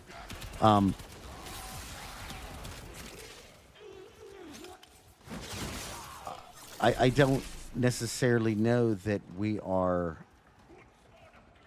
helping ourselves in the process, and there are portions of that would lend me to believe that the entity that speaks to us at the end of the second time around, especially because of the way specifically his voice sounds whenever... And I would say to you, go to the wiki, right? And within the transcript of Whispers in the Walls, right?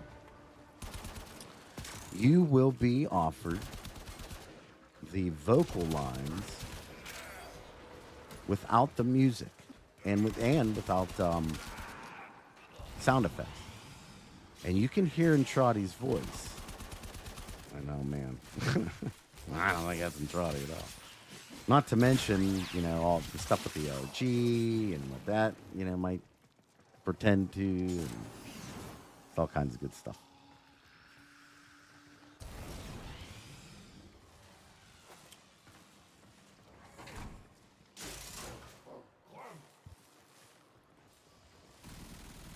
Ish, I will be curious to read that whenever it's all in its finished form. And I do appreciate you sharing about that too, you know?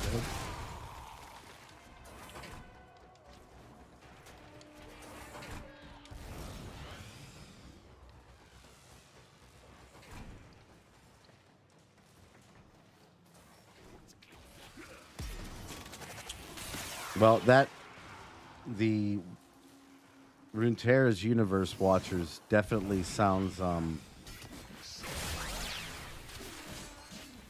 like there's some similarities there. Like there's some correlations that could be made. Oh, you again? Well, I mean, do you remember what happened last time?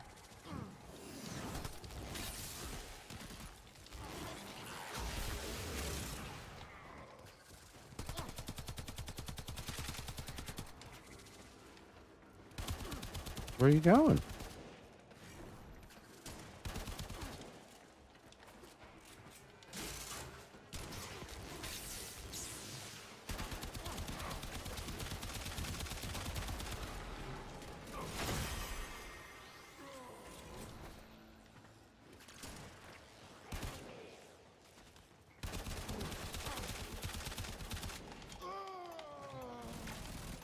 Don't think he'll be messing with you again. Woo! Come on home.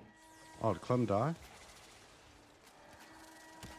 Sorry, my man. I almost kicked the bucket too.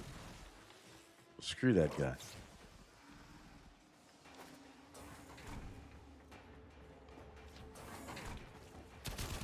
Who's to say Wally hasn't had? That'd be another one. That I really think you could make another case of that. There is absolutely a possibility. Is there a probability? Maybe not. But when you entertain the concept that, well, again, that anybody that's had any form of association with the void could have had a visit.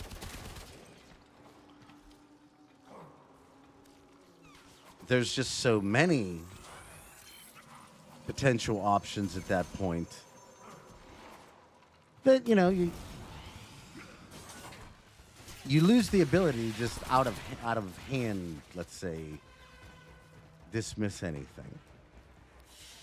And I think that's one of the things with Warframe's lore in particular that make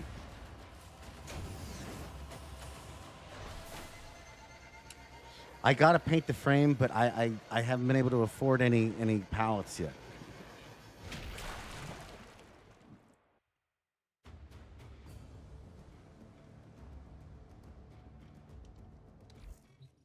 Clem has his Grakatas. Now it's time to get down to business and liberate that artifact. If you help There it is. Clem, we can all share in the spoils. Thanks for that. Medium low and coming up next. Nice, thank you. Yeah, I think a part of this needs to be questioned. Absolutely. Absolutely. Old Master Granum and his goofiness. Because he's exactly. That's exactly it. That's where we're at. That's what the new war and the hex did. Because again, there's two things. The fact that we know the tenno. And we know that it copied us before a deal was ever made. So that means we know that it's possible. And then we have the obvious thing that the stuff that we were told that we were supposed to be stopping did not happen. And what I specifically mean is in regards to what Albrecht Entrati said to us in the Whispers in the Walls in regards to why he had to leave, right? The whole idea was I had to leave so that the eye of the indifference would stay away from Lloyd. You know, and he specifically says it to the tenno. So one would assume that he would understand that the void has its own connection with the tenno at that point, right? I mean, he would know these things, would he not? You know, so then if you take that into consideration, now you have Albrecht Entrati, who the more that he seems to know, the less he seems to know. Like, he seems to get a lot of crap wrong. Just like he tries, but he just fails a lot. And that's not good. because he's, you know, kind of been the one, quote unquote, that's been like holding the line for all these years. And it seems like a lot of Entrati's plans are like, do you see this wall right here? Here, let me just throw myself up against it. And how about that? Did that one work? Oh, that. Like, he's smart, but I really do think, in hindsight now in particular,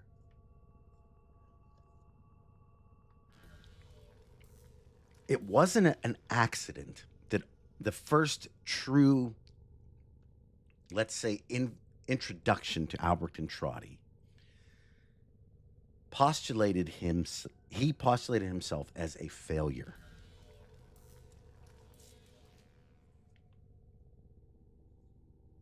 There you go, Yoshi. That's the easiest way to do it. Text to talk.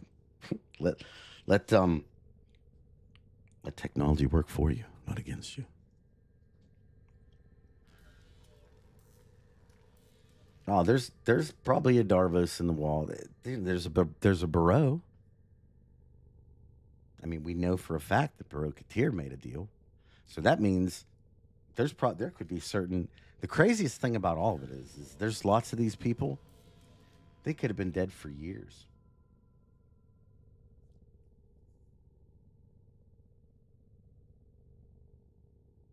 Well, I mean, Parvos is specifically shown to know how to speak Void Tongue, and you don't know how. If Entrati doesn't know how to speak Void Tongue, something is wrong there. There was actually a thing. I don't have it anymore, at least, but it was an email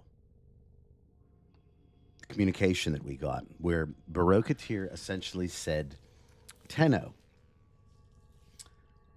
I met up with a fine, well-dressed gentleman who offered me the ability. This was the time exactly when they moved all of the offerings that Barreau would have every 2 weeks into a singular offering for all, like the consoles, and because, you know, remember before it used to be that the PC had their own and everything else. So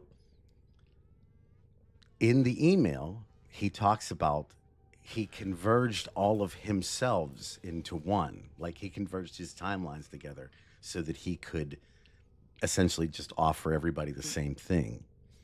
And the deal was, and he talks about making it a deal. So literally, Barreau-Katir has made a definitive deal with the man in the wall. In fact, other than the Tenno, he's the only true one we know made one. We can speculate on a lot of people for different reasons, different really good reasons. And in the grand scheme of things, the reasons that we're speculating for are probably right in the end. But the Tenno, no, we can't even say this definitively of Albrecht Entrati. Because from what we see in the Requiem, the way that he gets the finger is because the man on the wall reaches for his hand, like kind of like reaching for a deal, and they shut the door and it slices the finger off. Assumedly, now again, this is to be interpreted based upon a very little bit of data and a couple images, but that's what it is. Yes, PG actually has that right there. It's very cool. Yes, if you could send that to me, I would appreciate it. So like I said, and see, the crazy thing is that when you have a secondary person who makes a deal, that opens it up to all of them. Because you could have made, up until that point, you could have actually thought like, oh, well, you know, the Tenno's, you know, unique. This is the only deal. Thank you very much. I appreciate it. I'm actually going to use it. I can't put it up on the screen here, unfortunately, but I'm going to take that and use it for my own purposes because I need it.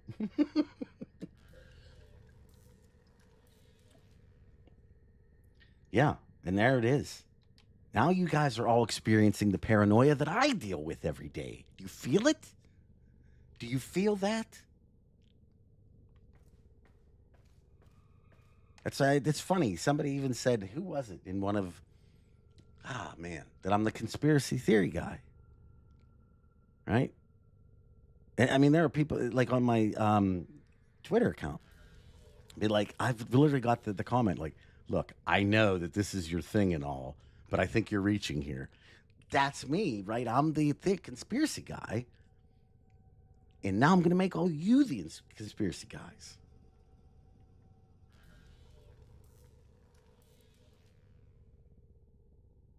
I mean, Spoopy, it could. But again, that's all we can go. I'm just going off of definitive things, you know? I personally believe a deal was made somewhere else. I think the deal was made after the fact. I think that there was an initial encounter. I think that the slice was made, and Trotty had the finger. And I think now this is my own personal headcanon, but I feel like it would make a lot of sense. And I'm creating this scenario based upon my understanding of what he does with us. So I've talked about this before. I could definitely see Entrati in his lab doing stuff, researching, and kind of in the same way that after the Chains of Harrow, the indifference may have walked up or may have just showed up there and said, hey, or said, little Bengal. And one of the things, it's kind of interesting when Wally shows up on our orbiter, right? When we're here, he always vanishes right away, right? And nothing's ever said aside from, hey, kiddo.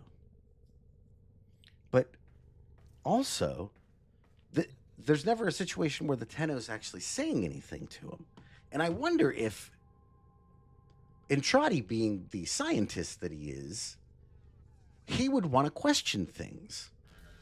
So as I construct it in my mind, I look at it like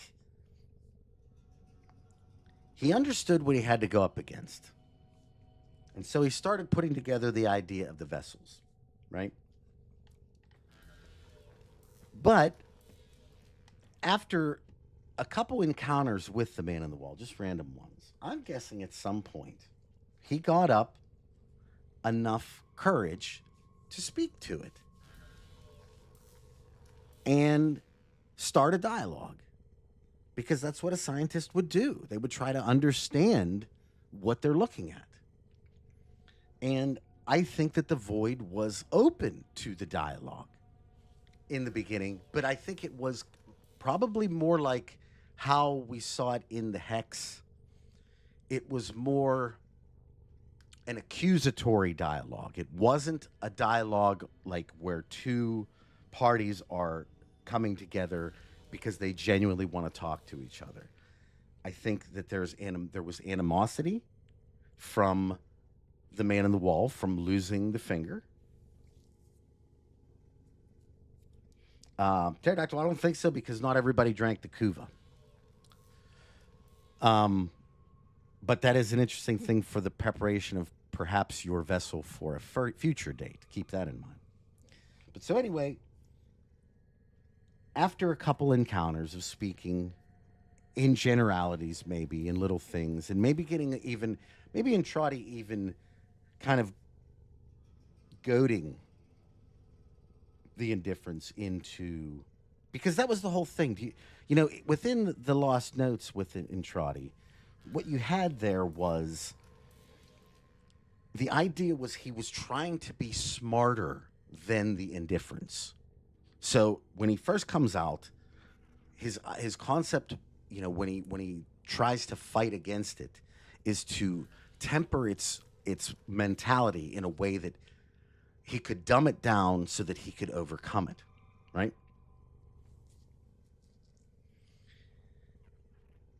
And I really do think that that was his idea from the beginning. His idea was to counter it intellectually in some way, shape, or form, to outwit it. And by outwitting it, that's how he figured he would be able to overtake it. And so I could see him attempting to. Now, it's very possible that the Void the entire time was just playing with him, because whereas Entrati is trying to be smart, the Void is smart.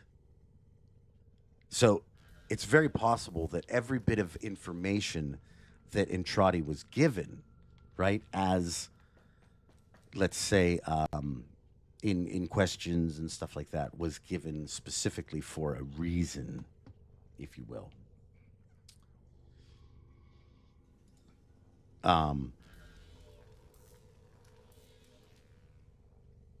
But I think that after questioning a few times and potentially goading, oh, Pterodactyl, thank you so much. 5 memberships. Appreciate you. Thank you very much. That is very much appreciated.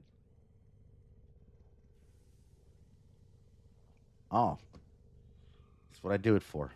I just like you all coming by and hearing me spout out my conspiracies, so I don't feel like I'm the only crazy person in the room. That's great.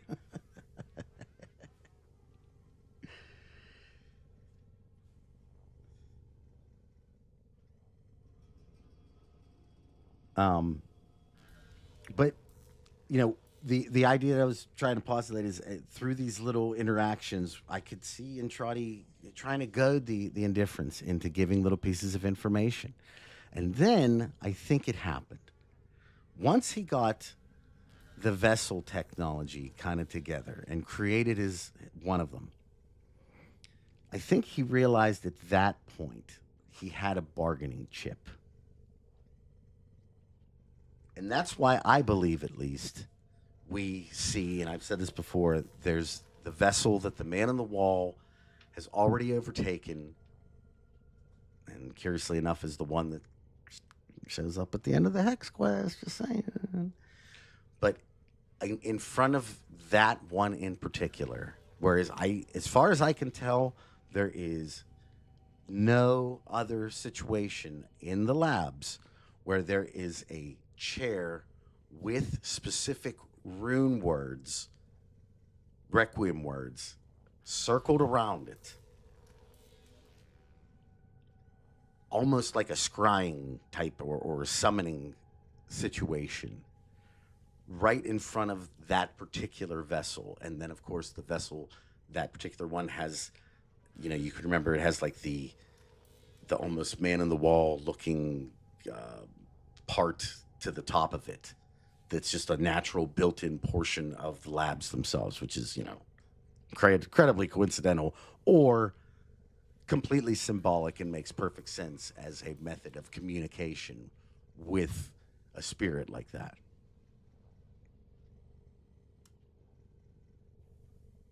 Yeah, right. That's exactly what. Cajun Jester, thank you. Thank you very much. 5 more memberships. Woo! Appreciate you. That's really nice. That's really great. Thank you so much. It's a good day. It's a good day today.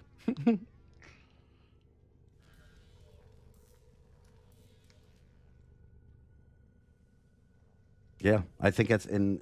I really. Oh, really? That's cool. Well, thank you, guild members. And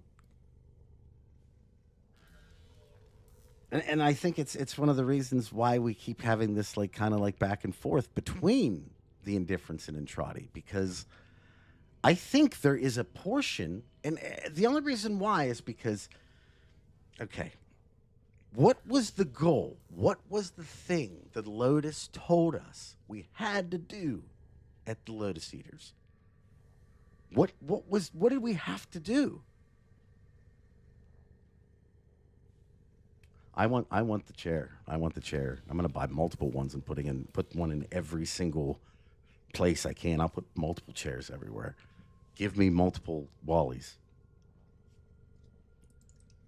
What was the one thing that we absolutely had to do in both the Whispers in the Walls and the Lotus Eaters. Use Riz. Exactly. That's what I'm talking about right there, Shotgun. And did we do that? I don't think so. No. Nope. Not drown out the noise.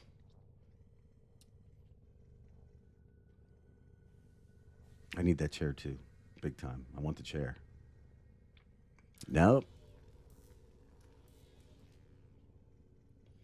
We had to find Entrati before the indifference.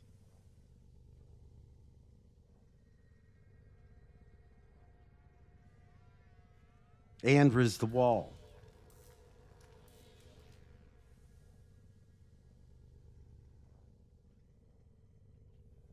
Did we find Entrati first? Did we find Entrati at all?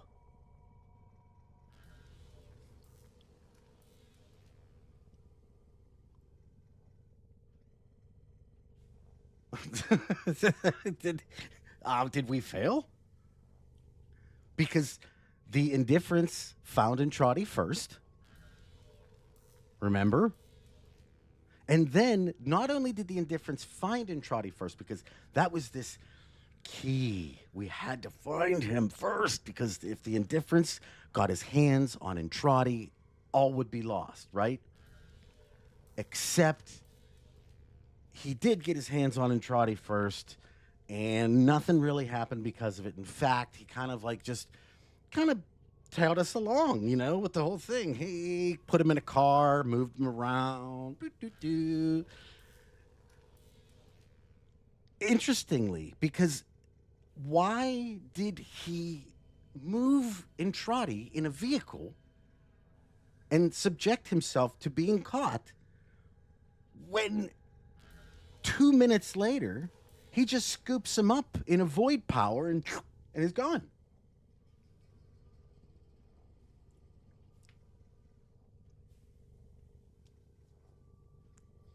Do you see where I'm going with this, though? We didn't do anything. All of the goals that we were given in the lead up to the Hex, none of them occurred. We failed on all of it. Yes, we were supposed to make friends. That's it.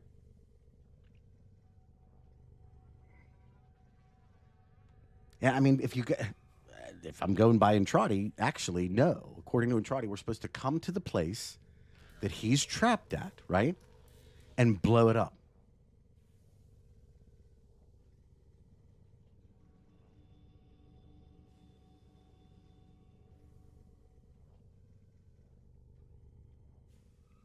Yeah.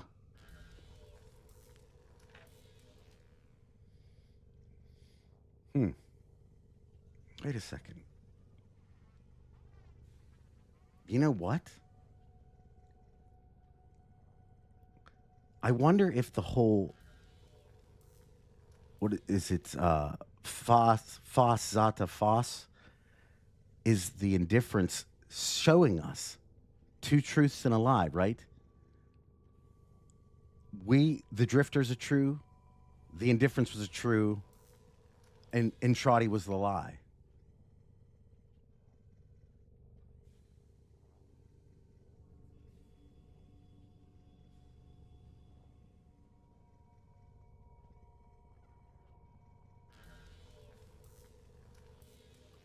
I would do the Hex Quest right now if I could. If I had access to the Hex Quest, I would play it, and I would play it over and over. Yeah, I mean,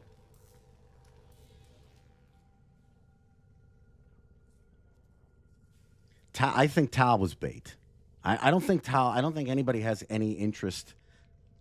I'm not saying that we won't go to Tal at some point, but I think that Entrati saying that was more of a copy, saying what he thought would get the tenno to do what he wanted. That's it.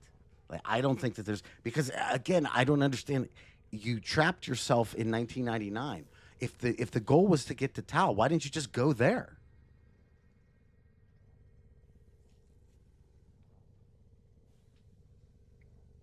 So he said that there was this spark that he wanted to extract that was rare in that timeline, and as I understand it, it could only be created by blowing that area of the world up. Again, look, this is one of the reasons why, to me, I am still in the camp of that 1999 is a conceptually embodied timeline, just as Lloyd says it. And with that, in the same breath, I don't necessarily know that let's say the timeline has to be complete, okay? In kind of the same way that Duviri is a conceptually embodied area, and pieces of it can just kind of go away. I'm very curious to see if 1999 is an entire world or if it's only a portion of a world. Pterodactyl, thank you so much. I appreciate you being here and for the support. And remember, we do this every weekend, so please feel free to come back and join us. And remember, next Friday, if you like Monster Hunter, we're going to be doing that. Oh, yeah.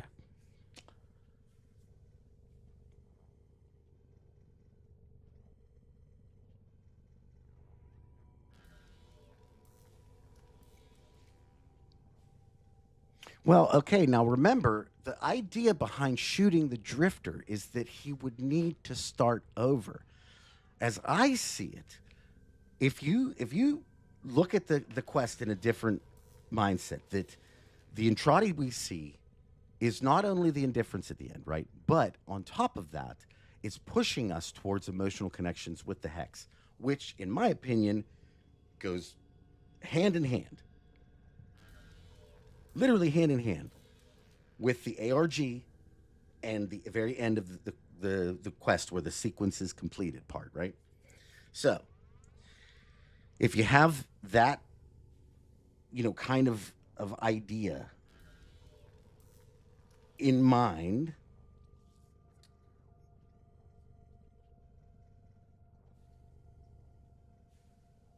wait on, I'm reading here for a second.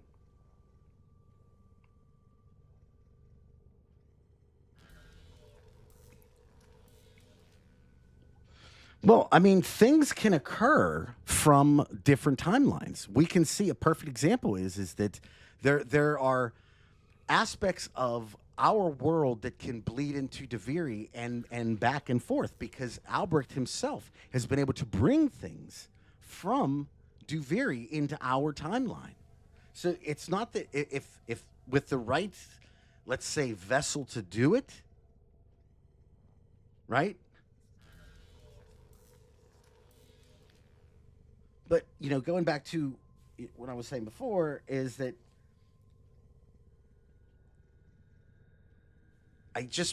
I'm having a really tough time with the concept of us redoing 1999 over and over and over and over and over again, right?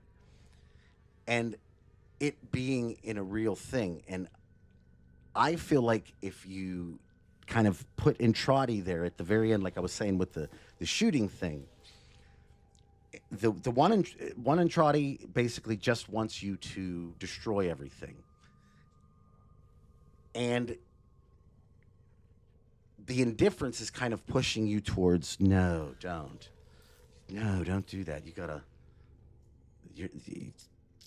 The indifference even speaks to us on the Zerman and says, why are you doing this? Entrati just wants to let them all die anyhow. Like, it's trying to get its point across that it's the caring one and Entrati is the horrible one. But what's actually occurring is, in my opinion, the reason why he gets shot is because the drifter needs the opportunity to make the connection. See, in this first timeline, there had to be a reason. There had to be something to grip the drifter to the Hex. And watching them and fighting with them and watching them die in front of him and him not being able to do anything, That's not the Drifter and the Tenno's style. They do not let. Hey, so how are you, buddy? They don't let that sort of thing occur. So if the Tenno can save somebody, they're going to do it. That's just how they are. And the Indifference knows that, especially by now. So it offered the opportunity to try again by killing him. Because if the Drifter doesn't die there, he just keeps moving forward.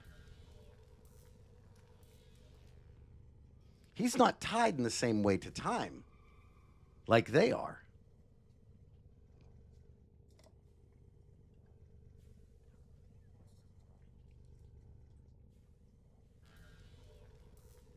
So, not to mention, the other thing is Entrati got the shit beaten out of him.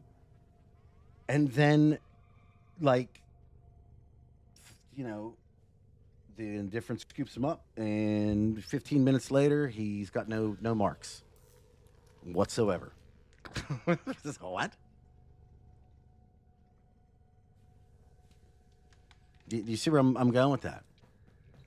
Again, to me, the big thing was, and this was one of those things that maybe I got a different experience than most people. And the reason why is because when I'm doing my videos, because I like to overlay music on top of the vocals that I do, right? I predominantly play most of my quests, at least the first time around, with no music on. So when I'm playing these quests, certain things that drown out effects, like music, I'm hearing the real deal, okay? I get to, I'm listening to, in the first time, like with, the first time I went through that Hex thing, like the first go-round, I didn't hear this, and I got yelled at for it too. I didn't hear this great music swell and, you know, and, oh, it's this emotional thing at the end, and, oh, you know, and Trotty kind of helping us push Arthur through. I didn't get any of that. Do you like this conversation? Yeah, this is a good one. This is actually, I'm going to be putting together, finally figured out a concept for a podcast. So it'll largely be a lot like what you're hearing right now.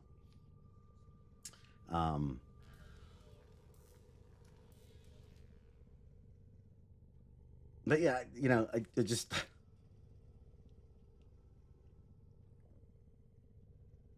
we are in a very, very interesting kind of time in that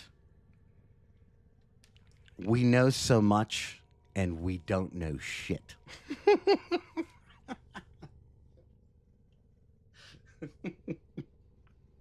Yes, that's exactly what Duviri was originally.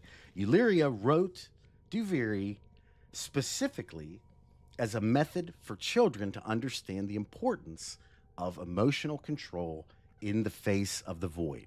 So if you ever have excessive void exposure, it's like, it's no different than like back in the day, like children being taught during a nuclear explosion to like go underneath their desks, or certain things that were put together in like a fairy tale, things of that nature, like these life lessons. That's what it was originally written, supposed to be, as at least. And whereas I'm still not completely on the fence, because there's certain aspects of Duviri that don't quite make sense to me. I can absolutely get behind the concept that Duviri is the Drifter's place. Yeah, he said that it's him, but we don't know what the Drifter is yet, you know? And if I were to say that something is the Tenno, that would also make it half void or more void. Yeah, which mini game in Hallvania? Oh, hey, give me right 1 second, I'll be right back.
Okay, sorry, I'm back. Yeah.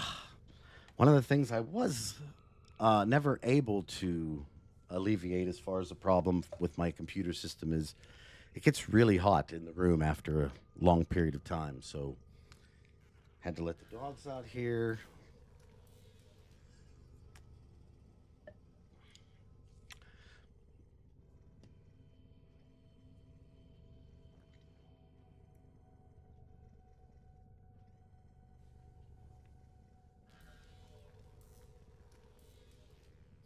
I noticed something yesterday, by the way, and I think it's gonna. I don't know what it's gonna do, but I'm gonna postulate it to you all, and then you can do with it what you want.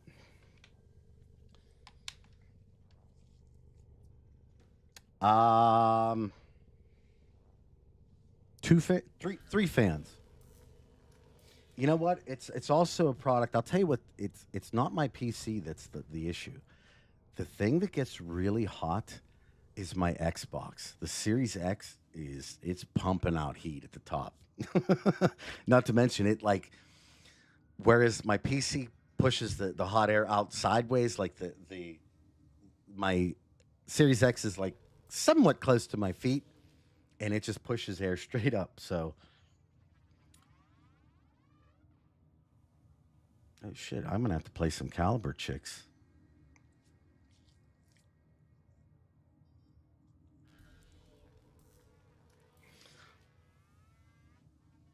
You know, I personally think, I'm reading in the chat here about killing the Tenno and the Drifter takes its place. That's actually what I foresee is the only real way that the Tenno can, or that the man on the wall be satisfied.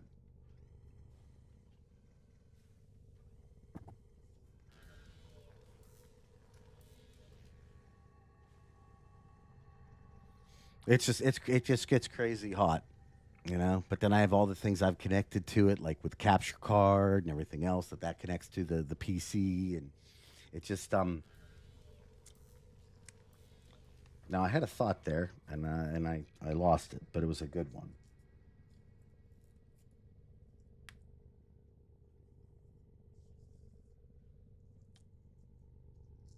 Well, there's that too. Yeah, I mean, I really do think that the Lotus at this point.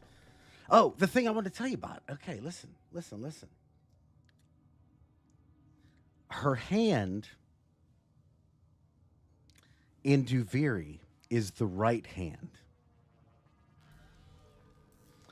but the smoking hand at the end of New War is the left hand.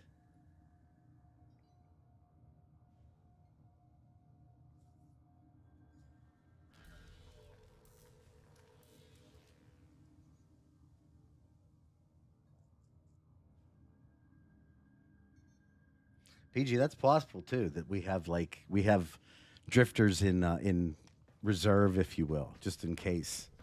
That sounds just like Entrati, to be honest with you.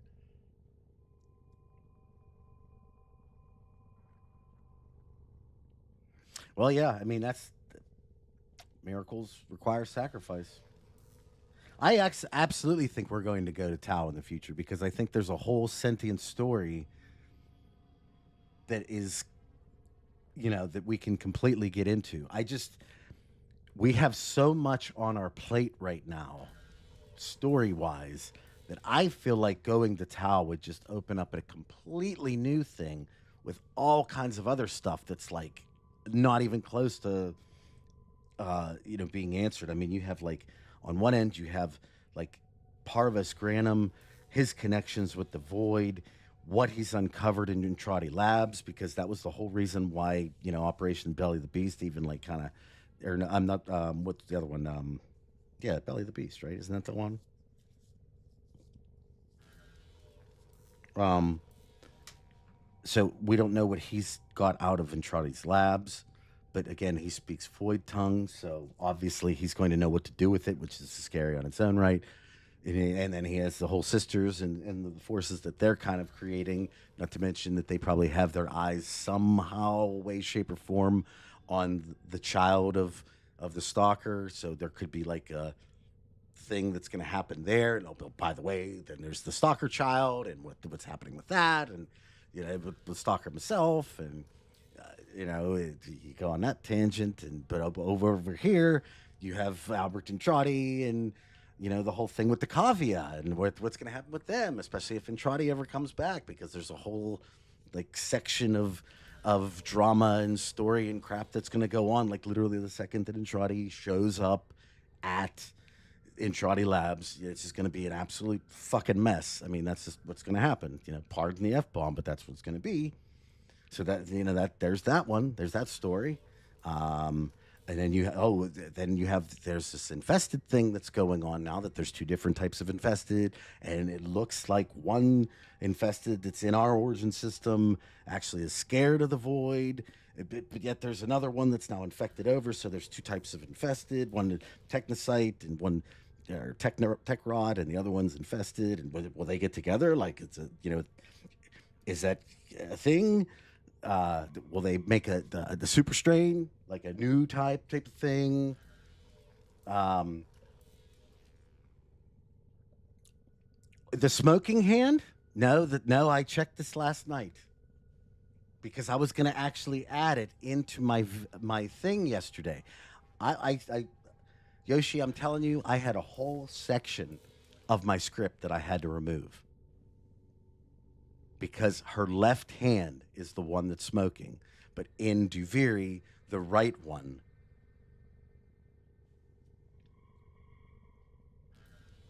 is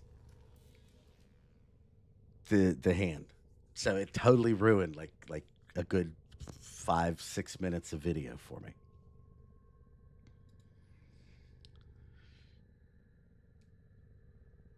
But I mean, keep going. Then you have there's other these little side characters that are out there. Like now you have the inclusion of a character named Gregory V. And is he going to have obviously some kind of association with Alan V? And are they going to start communicating between timelines? And shit going to get crazy between them two? And they're going to have their own little section of the corpus.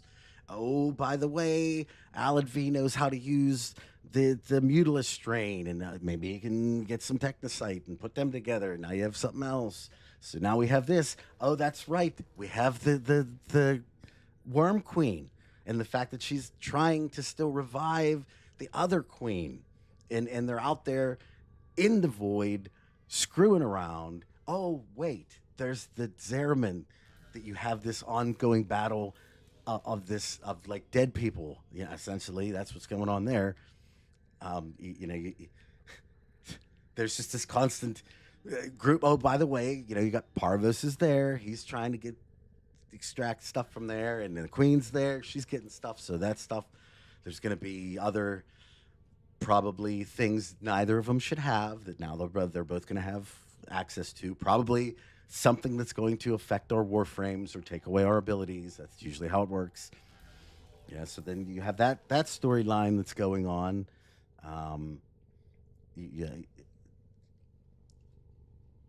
Duviri in itself could have its own whole thing, like explaining something about it.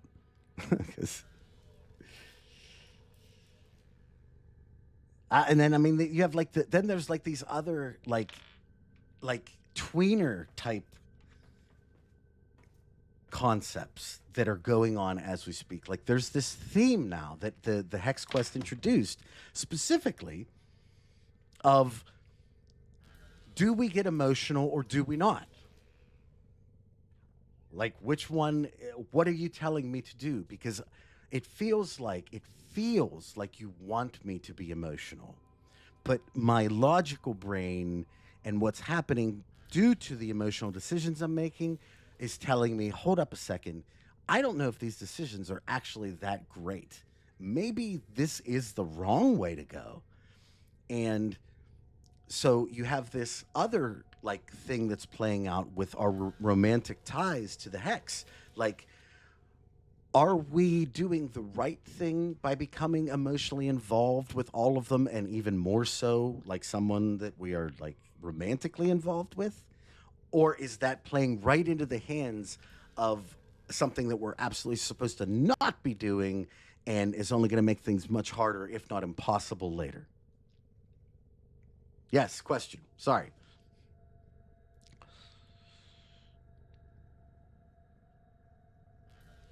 Sometimes I go off on a tangent there. I do apologize. If you definitely have a question for me, it's always best to put my name in your question, like the little thing, because it comes up in orange, and that way I can see the question real easy.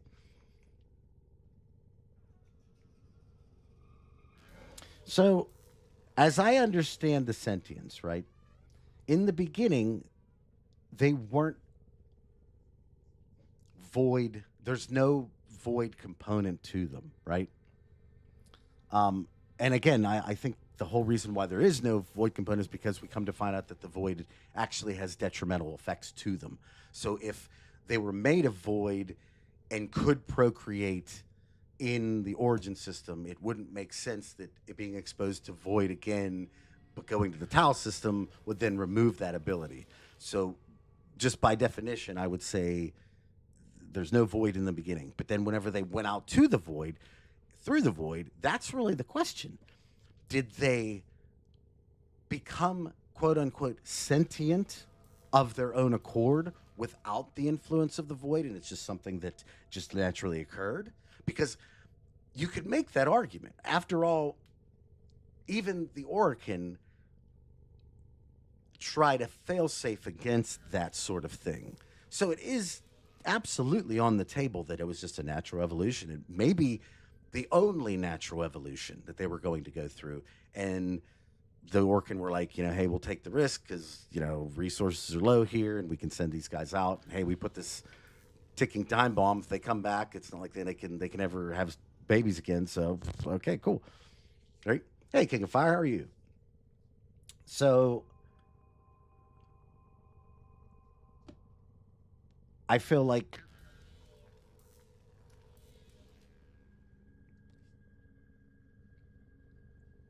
when you're looking at it, it all kind of goes back to that same thing of it's a perspective matter. Because you could easily you could make the case. You could say, oh, well, the reason why they turned sentient on the way out through the void was because they were exposed to the void, and that's what did it. It took away their ability to procreate, but also gave them new abilities in return, if you will. The deal, an individual deal, if you will, between every single sentient and the void on a mass scale. You could make that argument, and it was, lore-wise, it would make sense. But because of the inclusion of that piece of information within the codex, you could also make the case that it was a natural progression, that they were going to become sentient anyhow. The Orkin kind of knew that was going to come, and the void didn't have anything to do with their sentience. All it had to do with was taking away their ability to procreate. And so, obviously they come back even more upset with the Orkin, not just because they understand that, hey, the thing that they're out there working on, the Orkin are just going to be looking to strip Tau for all its resources and then move on to something else. But then also they come back and try to do what the sentients would consider to be the quote-unquote right thing. You know what I'm saying? By stopping the Orkin, and for their troubles, they become bereft of the ability to continue their own species. So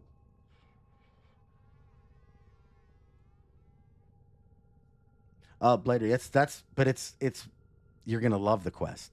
You're going to love the story because you're going to understand it way more. And also, because you have an idea of how to play the game, you can actually focus on the quests a little bit and listen versus, shooty whenever somebody's uncovering some very, very important, revealing dialogue.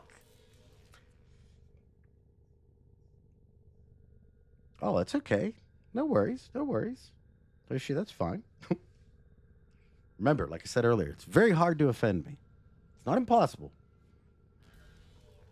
But I usually roll with punches if I can. Because, at the end of the day, this is everybody's experience and everybody's stream. And because two individuals might be having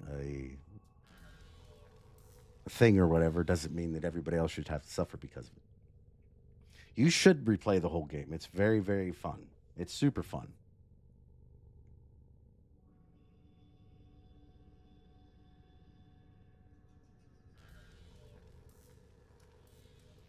Why do they have abilities linger as eidolons? I was always bothered.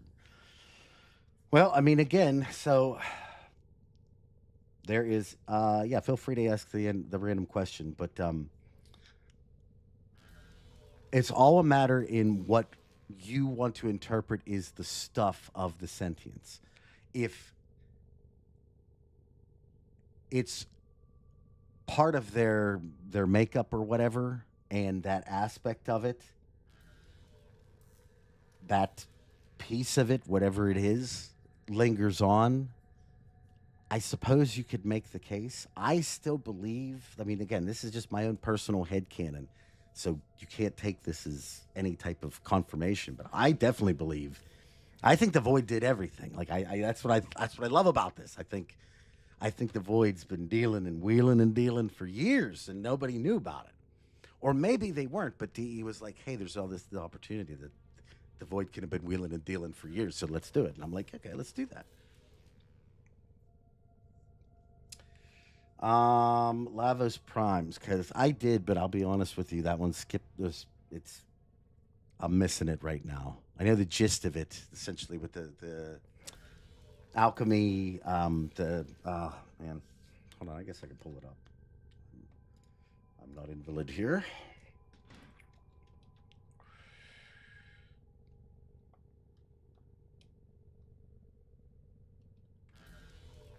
Conceptual, absolutely. That's absolutely possible. Cheesecake. Let's see. Do you think cheese is going to be overrun by the? Yes, I do. Absolutely. Only because it's been. That to me is the whole point of Kume and the Five Fates. I know other people interpret it different, and I guess we'll just see in the end. But as I interpret the lyrics to the song and what's going on, especially with what's happening, not to mention the fact that if we were able to change the future, why do we need to keep going back in? So to me, it looks kind of like we keep coming back to the table and asking, can we change it? No. Okay, we'll be back. Can we change it? No. But we'll be back. Can we change this time? No. And it's almost like we're trying to roll the dice for that one to hit where we finally go in and Kome is like, oh, yeah, we can. But will that ever come? I don't know. Yeah, so let's see here.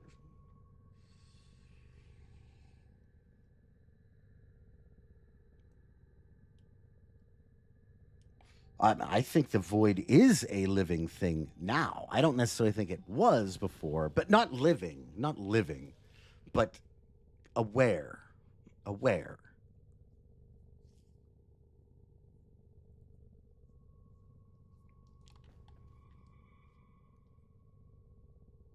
Yeah, I mean, we could actually see a resurgence of Hun Hao yet. I think he's still going to play a role. I really do. I think that's. I mean, who knows? He may end up sacrificing himself for the deal or whatever. But I totally see Hun Hao having some kind of legitimate thing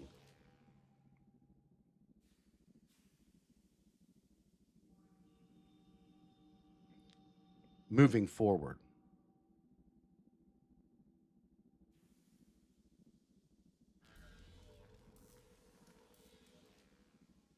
You know what I'm saying?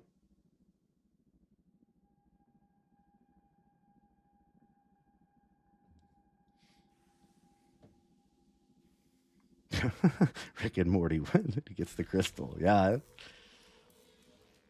Love that show. I think DE already made another void entity to counter Wally. We play as them.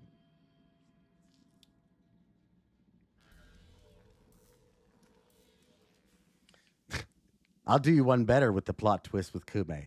She has no abilities whatsoever to predict the future, and is just telling people what she thinks they want to hear or not hear.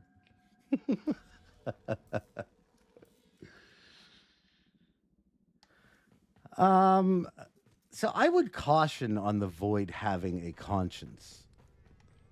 I personally don't see that. I see the void as being exactly what it said, is it's being indifferent. And I think I actually even look at the void's interest in emotionality or emotions in general as more of a studying thing versus a I'm feeling these emotions.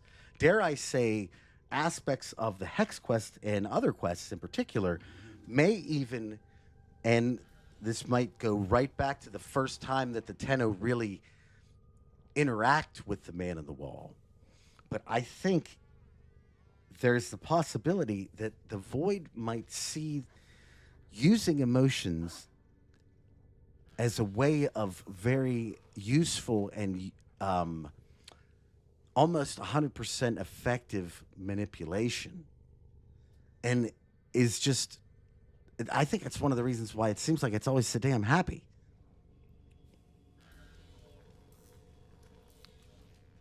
Because, you know, the house always wins.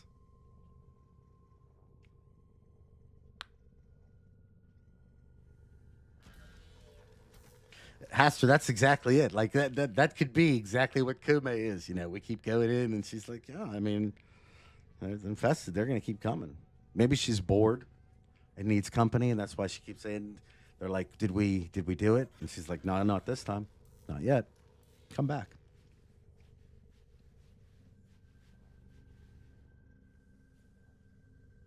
Yeah.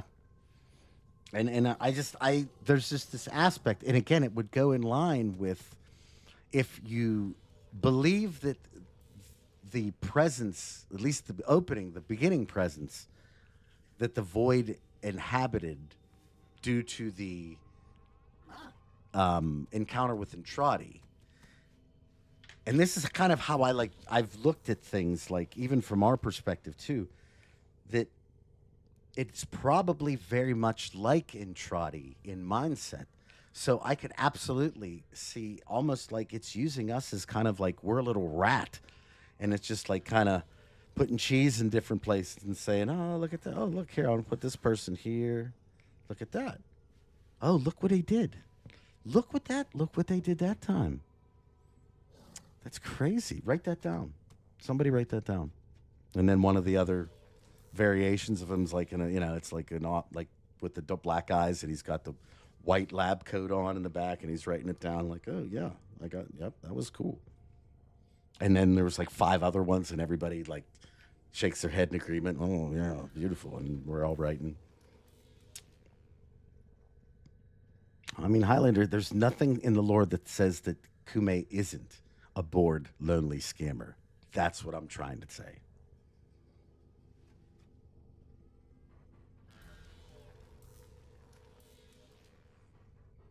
So, in the grand scheme of things, we're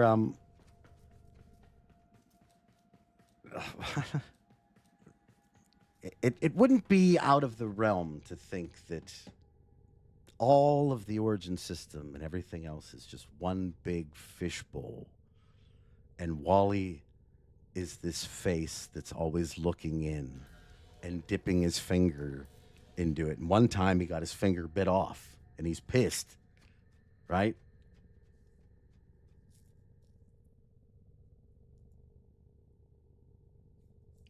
The Dawn's will, I'll take it.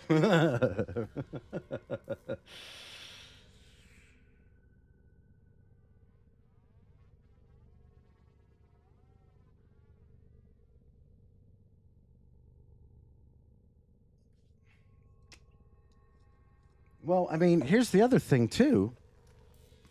Cheesecake in particular. There is, if you go talk to Saya, she talks about her and her friend when they were like first getting into this whole thing. They kept hearing knocks on the bottom of the boat. So, yeah, the indifference probably does have some illusion. And that actually was like a concept that was, I think, kind of shown throughout the year's quests, right? So you first had Whispers in the Walls, so obviously.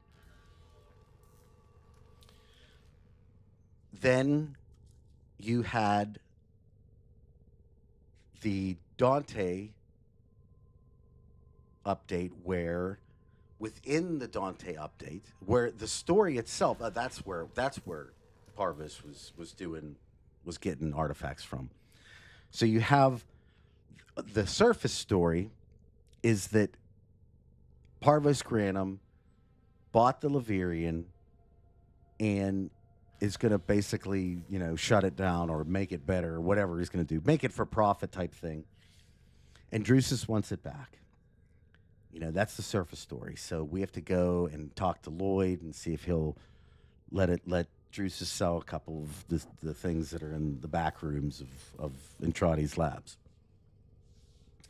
But the story that you learn on the deeper part is that one of the reasons why Parvis is so interested in this is because he has a knowledge of Void Tongue himself. And Dante has actually also encountered the man in the wall, the indifference, and has essentially attempted to counter it on his own, failing in ways. So the deeper lore of the first quest is that, obviously, the man on the wall is involved. So now you have the man on the wall involved with all of Entrati's stuff, and now Parvis' stuff. So then you bring in Parvis again when he's introduced with wanting stuff regarding the Stalker's Kid. There's little bits of pieces of dialogue there that kind of further the idea that there's a void, aspect to this that he's trying to get at. And dare I say that, who knows, maybe even the child could end up being an offering at some point. I mean, I could see Parvis doing that without question. So then we move into the Lotus Eaters, right? Or was it Kume and the Five Fates first? I can't remember which one was first.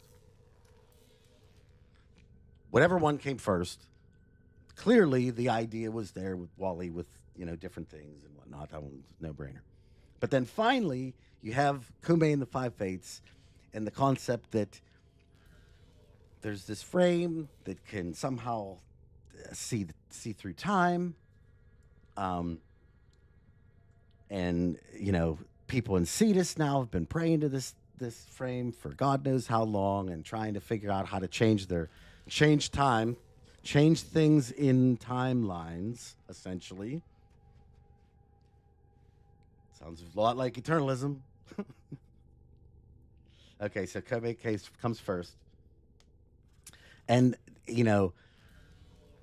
on top of all that, you get this little kick in the groin at the very end where you see that the knocking that we've seen countless times, it's absolutely associated with the void, is also a part of Kome's story. And then finally you get into Lotus Eaters, and there's that whole situation. So, and then you get into the Hex, and it just deals into it more. So we had like a whole year of showing in these very, very subtle, tiny little ways that the void is infecting himself through stuff. And then you come to 1999, the Hex.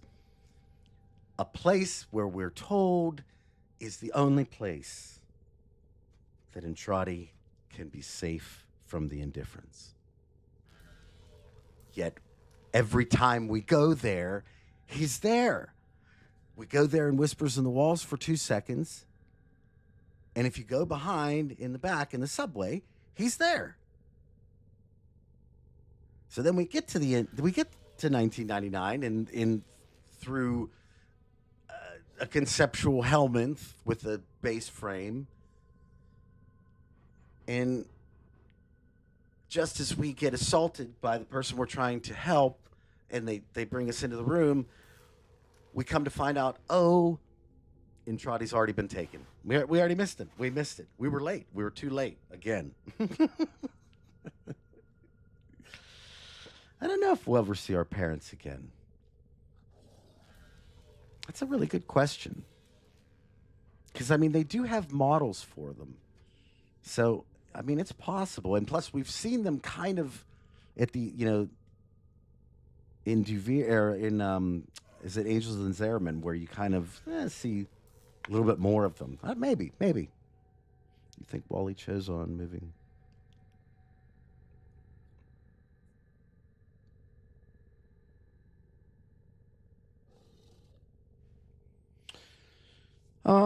Well, I think, okay, so the reason why I think he went there was, first of all, there's an emotion. First, I don't think it has anything to do with Entrati. Like, the indifference was just grabbing Entrati because he wanted to grab him.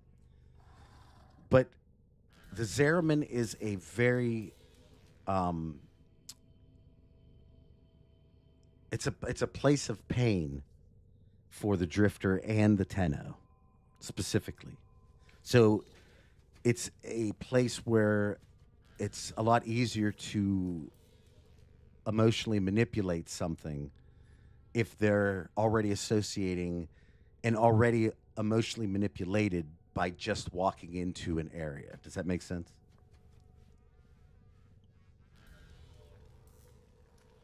So there is the idea of a sibling, but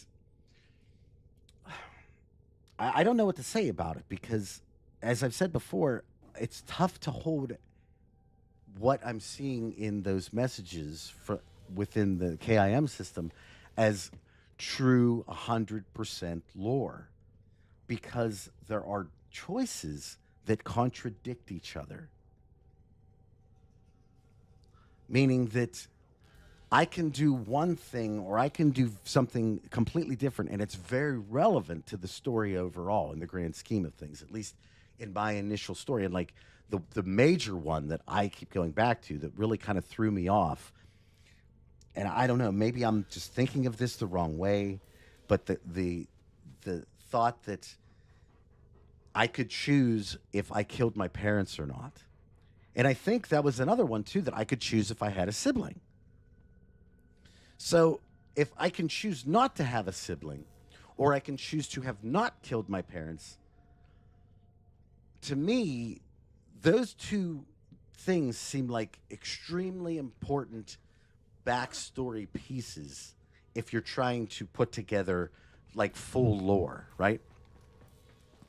And if I can't rely on one or the other definitively as being like a true lore, then I have to ask myself, okay, well, what can I take from these messages that I can say, yes, this is definitive, whereas, okay, well, this one, maybe it's not. Like, I don't know, And so I've been really hesitant to rely on anything in what I've been telling lore-wise, aside from the point of saying that I don't want to use that as trying to define any specific part of the lore, because it just seems like it's like a choose your own adventure in there. Like every Tenno has their own story.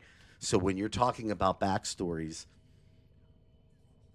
there's certain things I just don't know that I can definitively say one way or another. And I don't want to put something in a video or tell you something and, everybody say, hey, Siege said that this is this, and then, oh, well, no, that's this. And so.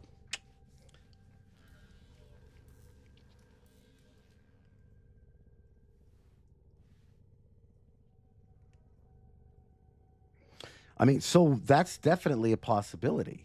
But then what's the point? Why are we even in 1999 again? What did we do? We didn't get Entrati. We didn't save Entrati. We didn't get to Entrati first. We got to 1999, but essentially all we did was put it on repeat. Now, I would imagine I think at some point this story is going to resolve itself. Now, I don't understand at the same time how they're going to continue to make. They're going to have to fundamentally change how 1999 functions, though, if the timeline ends, because you won't be, redoing each month for stuff. Like, they're going to have to think something else out for rep and whatnot.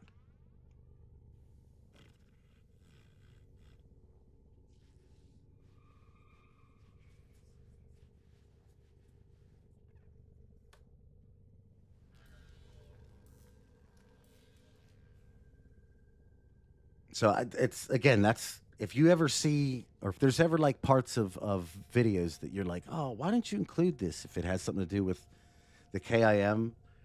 Just know that that's probably the main reason why, that like I'm just not completely comfortable with using that. It's kind of like using like a source that doesn't have any type of backing to it, almost, that like they could change it on a dime, and then yeah, we sure did. We got really emotionally attached to the hex, and that's one of the things that's what was said before, is like, if the idea, so just do this for a second. Remove, if you can, your concept of what you think the game is about, right? And instead place within it the concept of a big kid with all these neat little toys on the ground, that when he does things and makes things happen, they respond in different funny ways and do neat things. And, oh, that was cool.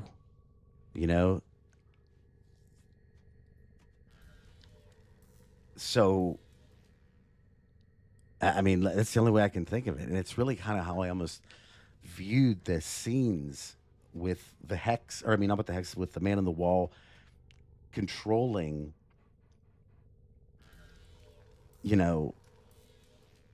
the vessel, like he's just a large kid, like just looking down and laughing, Hey, look at that.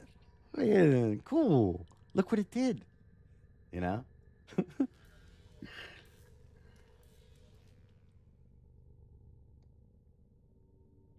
Yeah, see, Dawn's Will, that's a new one there that like somebody just brought up, but man, I'm having a hard time arguing against it in the sacrifice. It makes like I never put that together, but like we put the Vitruvian, which doesn't have any other place in the game, any other place. That's the only place the Vitruvian exists, right? And it just so happens that the Vitruvian form of the wall man comes through.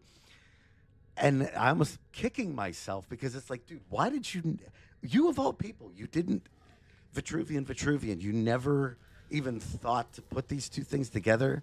And like the fact that once it's put in, Ordis's voice doubles, he loses his ability to care, in fact, needing to reinstall his caring precept. Oh, yeah.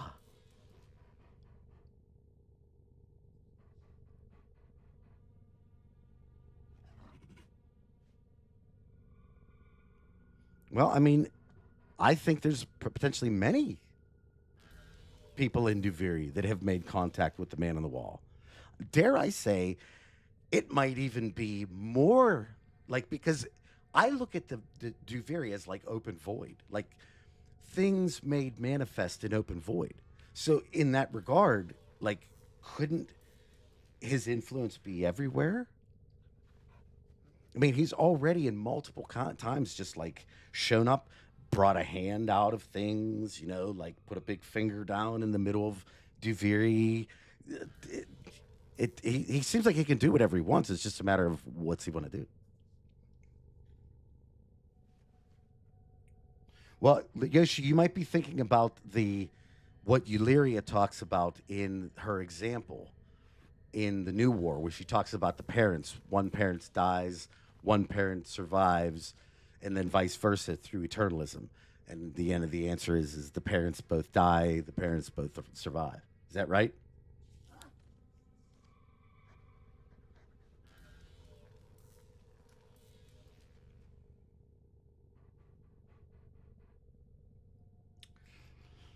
Yeah, an artist to the end, without question.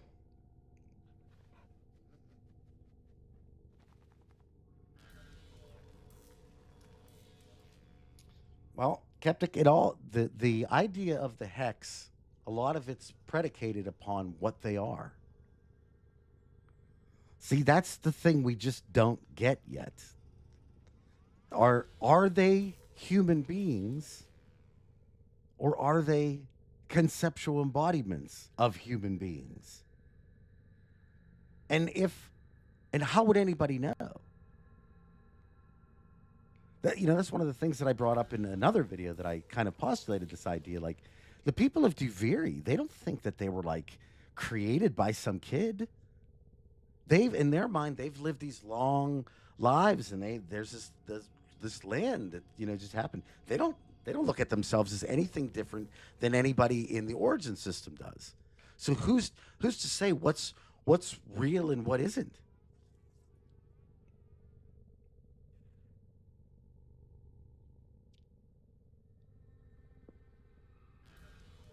I will do that, Don's will. Thank you.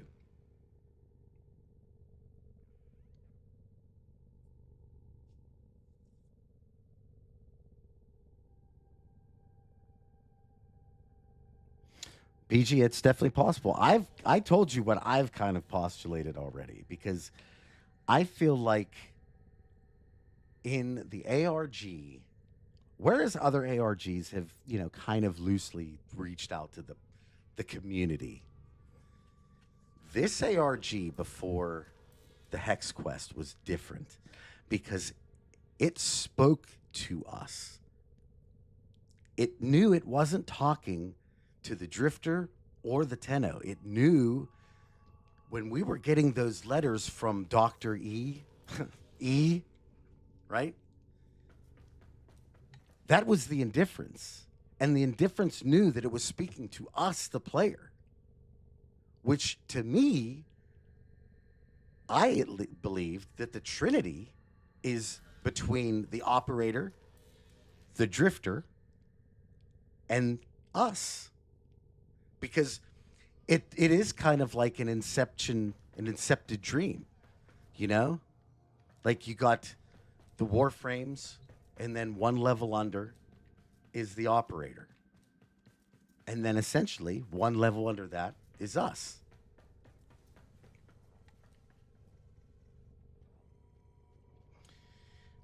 Elohim, I don't. That's the thing. We don't know. But what we do know is there's a ton of things that have occurred over the years. Not to mention, there is this concept within that Akrathis kind of displays and portrays within Duviri that I think is important when she speaks of how things used to be. When she talks about the caves of Academe, right? She talks about that the children of Duviri used to be educated. They were educated in all ways Orican. They were taught about all these different concepts that exist in the universe. Many of them like earthly concepts. Not earthly, but universal concepts, maybe you could say. And then one day, the Hollow Children showed up. And it forced them to change how they were doing, how they were functioning as a society. So when I think of that, that could have spanned decades, centuries. I don't know. Really, how long was it since the Zeraman initially took its leave into the void? It's something that we never get expounded upon in any way, shape, or form when it comes to,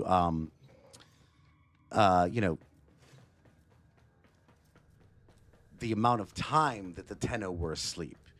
We hear for generations you slept. Okay, well, I mean, how many generations, right? I kept vigil over the years, or, I can't remember, did she say years or centuries or whatever? But how many?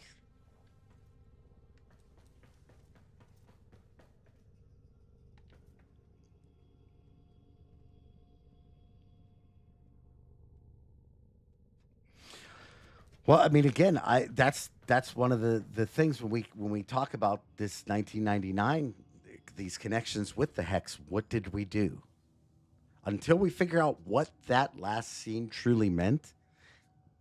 Why the indifference wanted their genetic codes so bad? So I mean, but again, you got if a generation's 30 years, she says for generations.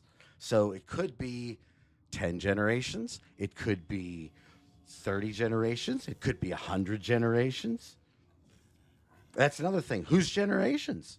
Is it our concept of generations? Is it their concept of generations?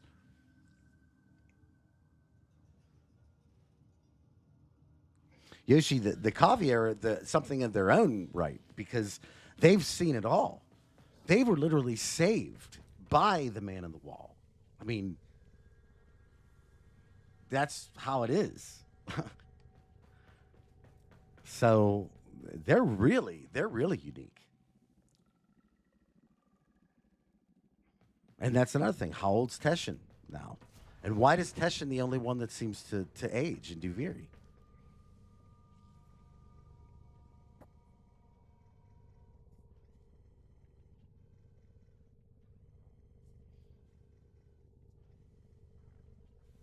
So these are the questions.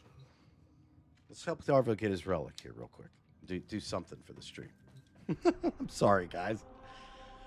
You got me talking and doing all the talkies, and once I get the talking going, the mouth starts flapping. It's hard to stop it. Doot, doot, doot, doot.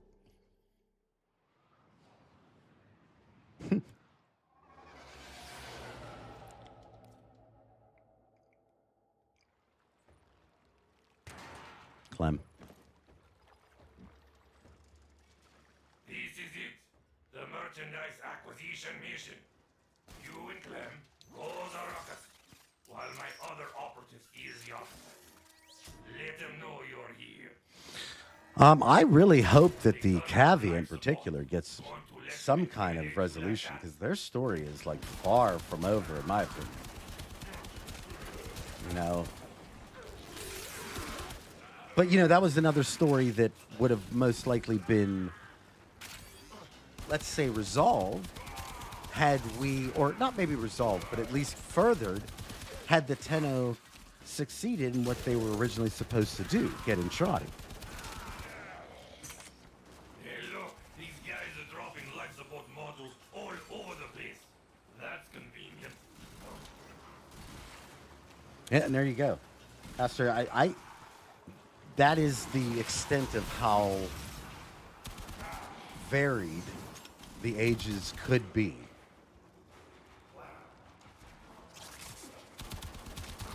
But it is also another one of the sticking points into why I don't think Entrati was talking about our Tenno at the midpoint of the Hex Quest. Because Entrati would realize that our Tenno, even though it was a child in form, is one of the oldest creatures in existence and thus wouldn't necessarily act like a child anymore. And why I believe that he is referring to his other in the same way that Entrati loves talking about others. In fact, he uses that same kind of alliteration twice to talk about that.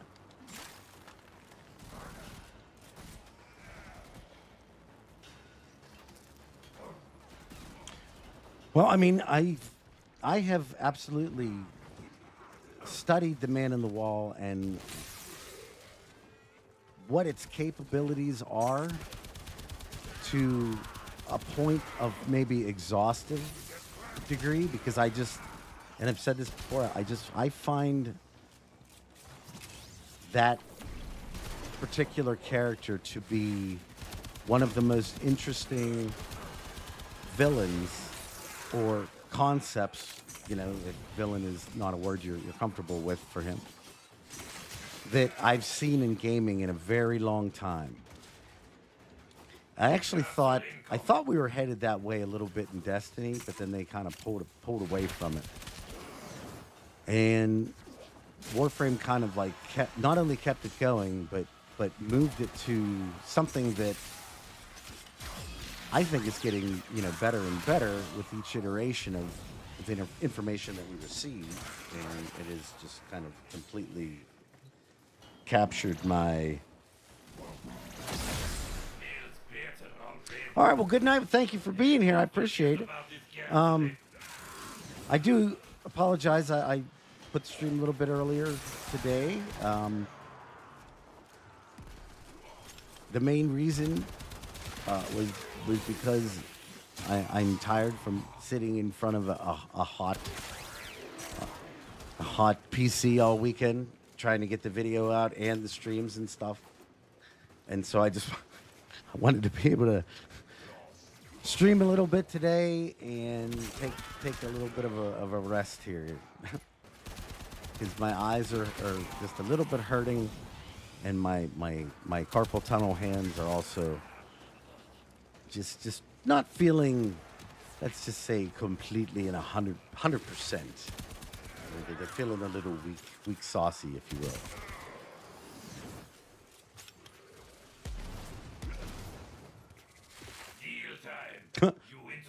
Well, I am. I can talk. That's one thing. My mouth just keeps going, like the Energizer Bunny.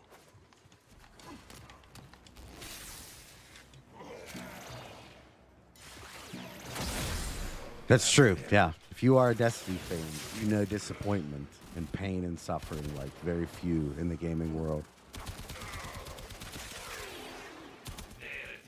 I'll tell you this, if you're a Destiny veteran, it's even worse. I learned that firsthand as I attempted to get some nostalgia bait from the Dreadnought, and found that, one, you can't patrol it, so I can't even just chill out and look around and see the stuff that I want to do without having to deal with health problems in there. And two, they're essentially making me do all the same damn things that they did in Destiny 1. I had to find osseous fragments, which are essentially calcified fragments, and I had to find 50 of those in Destiny 1. So the fact that I was sitting there looking for them again on the Dreadnought that I've been to 1,000 times, but yet it's different in a way that I can't even enjoy it.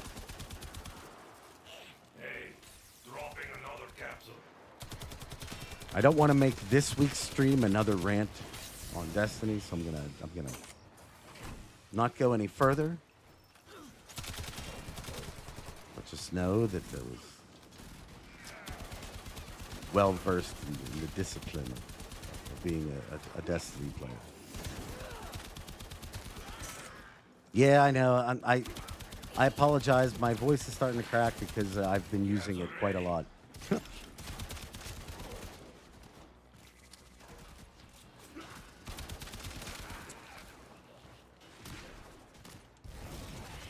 Let me try to. Well, I don't even have any water left. Can't wait to get my tenno so I can get some energy whenever I want it. That's the best.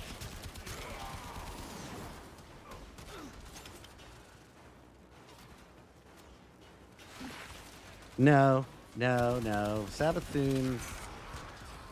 The Sabathun story to me just doesn't. I don't understand. Whoa. I don't understand why they even would trust her and bring her out. Like, you didn't need her help to beat the Witness. So it was almost like they just released Sabathun so that she could say some words and stuff. And to me, that was kind of like, I didn't really care for that at all. I think she's like the most dangerous villain in all of Destiny, and she's proved it like a couple times, but yet the Vanguard's like, well, but she helped us out, sort of, so we just kind of let her do whatever she wants. I don't know. That would be like us getting the man on the wall, right? Like locking him up to a point where he can't do any harm anymore.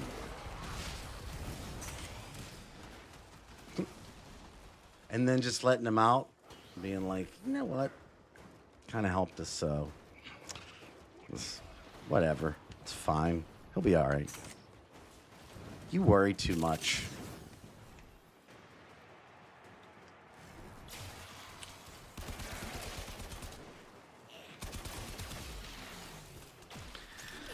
Yeah, you really do kind of gotta go with Xeneric. If you want to make the game easier, you go with Xeneric.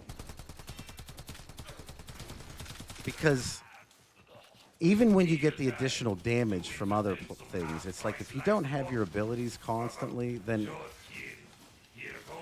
you're really losing that. Getting stuffy down there, Tenno.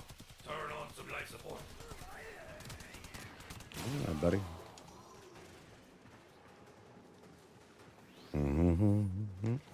Oh.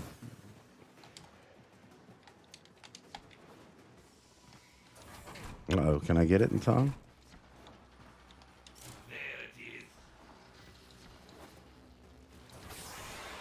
Shit. I failed it. See, this is what happens when you talk too much.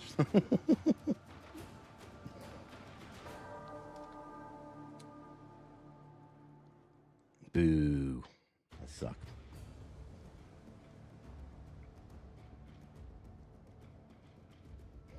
So, who was it? Stalor did a thing where I'm going to take this one seriously now. So if I don't talk as much this time, bear with me. If you go onto Stalord's Twitter or X, whatever, he did a really good breakdown of what I think is a very, very, very good, at least, guess as to how the Void speech works. Okay? So, I don't 100% remember all of what he has postulated out there, but like I said, if you get the opportunity, definitely check that out.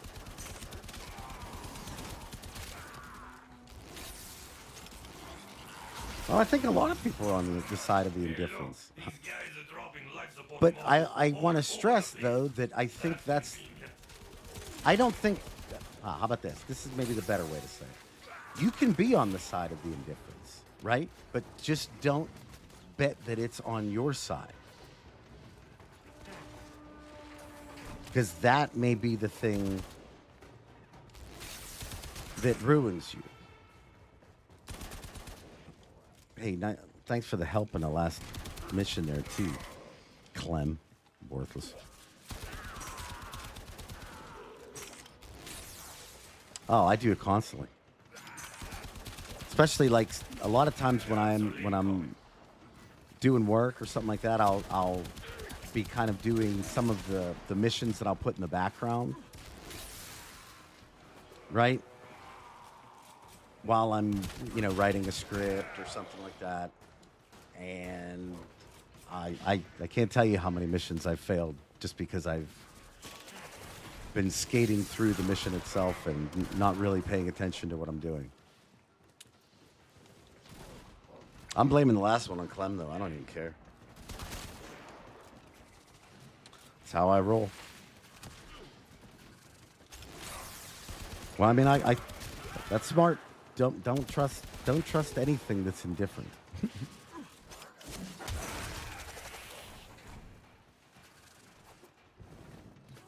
I mean, dare I say that indifference itself, by its nature, is untrustworthy because there's no connection, and thus it can change on a dime.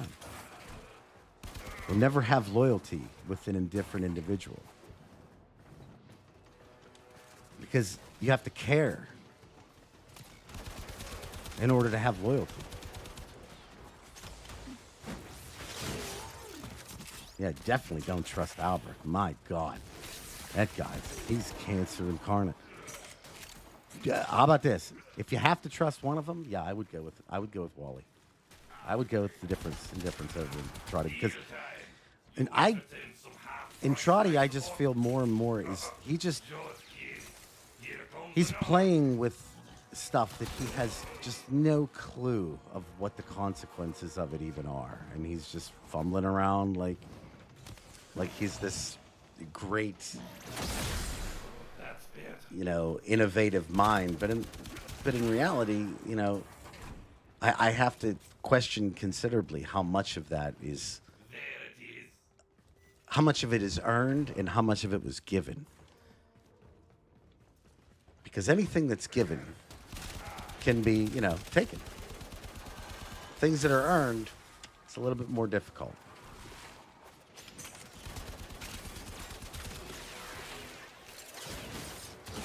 Okay, you're all gonna hate me, but I like Fibonacci the best, and I'm willing to explain to you and give you my reasons why. I feel like Fibonacci was just given the worst deal. Now, he is, by admission by Entrati, only really put in there as kind of like a placebo, as a living being, just to see what it would do without any real purpose. So Fibonacci was essentially, you could have thrown him in the toilet bowl or put him in the void, and probably would have been better off in the toilet bowl. But so you get this thing that has no consequence. It means nothing. Its inclusion is into the entire experiment is, meaningless in the grand scheme. At least in its own regard. Hey, don't forget about But this gap today. it's bestowed upon it sentience and awareness of itself and life. Breathe easy, tenno. And so this incalculably small brain is now inundated with all kinds of crazy intelligence, knowledge, feelings, thoughts. And at the same time, it's then posed with the concept of giving it all up at the same time. So to me, the idea that Fibonacci did something wrong with what happened to Min, yeah, he did, but I don't know how. You can't necessarily blame too, because it didn't know what the hell was going on. It was probably scared to death.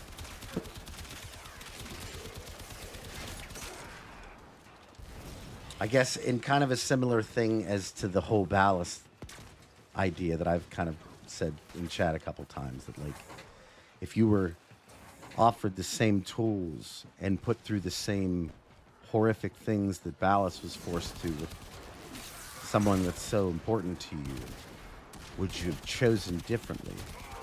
And I ask the same question to people who would vilify Fibonacci.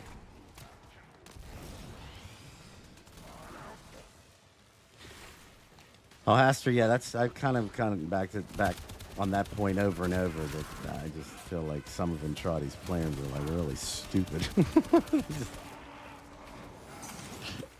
Again, it's DE's story, so there could be some deep inner thing that I'm just not picking up on yet. But yeah, okay. So you're gonna take big warframes and you're gonna try to punch the wall out.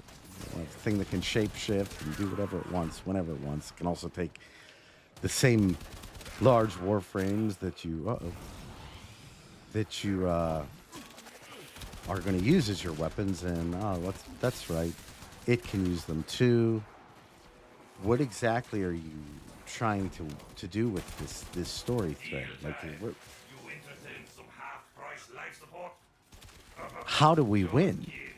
Here comes another. Here's the thought, and I think something that probably not a lot of people even really delve too deep into after the after the whispers in the wall. If the tenno wouldn't have done what they did with the indifference, how would we have stopped it? Like, you know how we comforted that vessel and thus we're able to stop it? Like, what if we wouldn't have done that?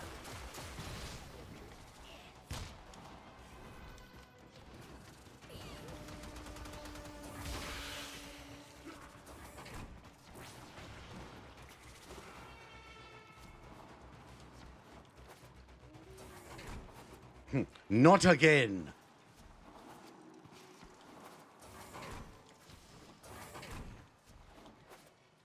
It's getting stuffy down there, Tenno. Turn on some life support. Breathe easy, Tenno.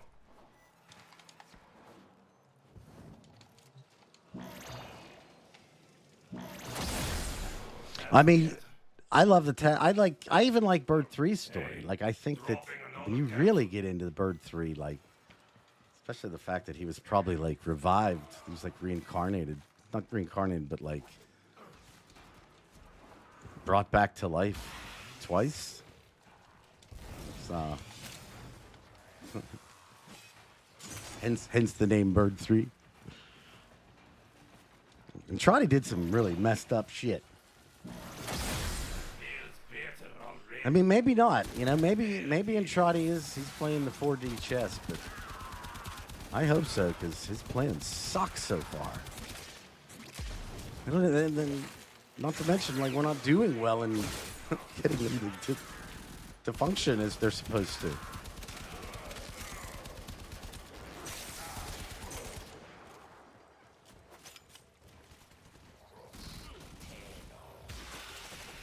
I mean, it absolutely could be that random guy that would fit within Entrati's understanding of the void and how it chooses.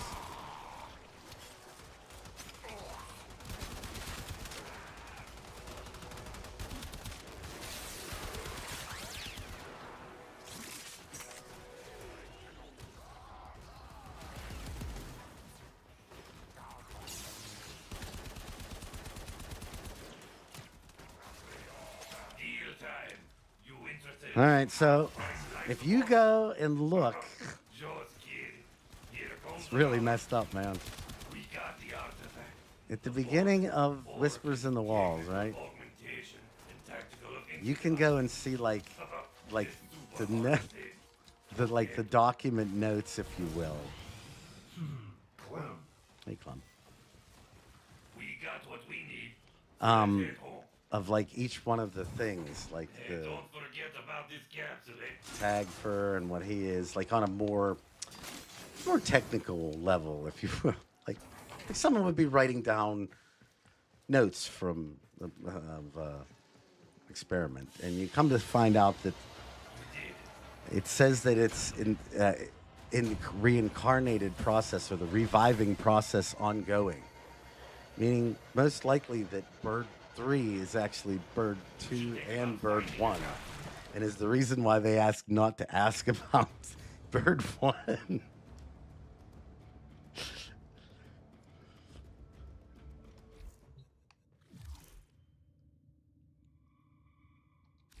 Thanks, man. I appreciate you. I did my best right there.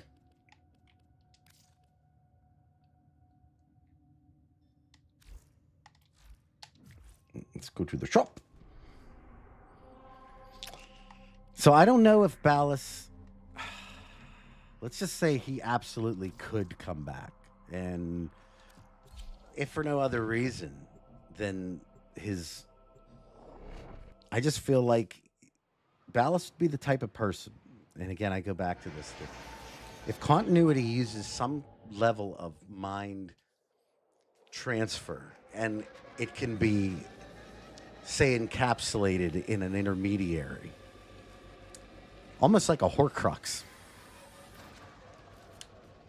I just feel like there's a possibility that through conceptual embodiment, the void, and a little bit of your own special sauce, if you will, I can't see any reason why, you know.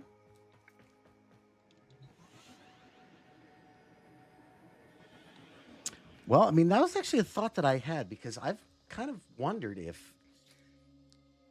So, kind of going back to my idea about, 1999 being a conceptual embodiment, which could mean like the hex are conceptually embodied things, which could mean that the hex that we've made romantic contact with are we're with the void, and maybe it's enjoying that. Like I've said, there's this idea that it's possible that each iteration of the void that's conjured has its own ideas. In the same way, you know how the Oracle in the Matrix is part of the Matrix, but yet she takes the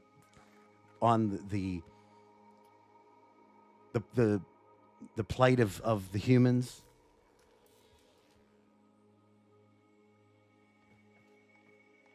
I could see aspects different others created that might not necessarily completely fall in line idea-wise. Dissenting things for different reasons, connections that were made even. I mean, dare I say, I don't think it's going to happen, but it would not be impossible that, we make these connections with one of the hex, and at some point, the indifference has us, right, in one of these things, and the hex that we've made a connection with steps in front and says, no, I'm you, you're me, you take me instead. I care about this creature. You know what I'm saying?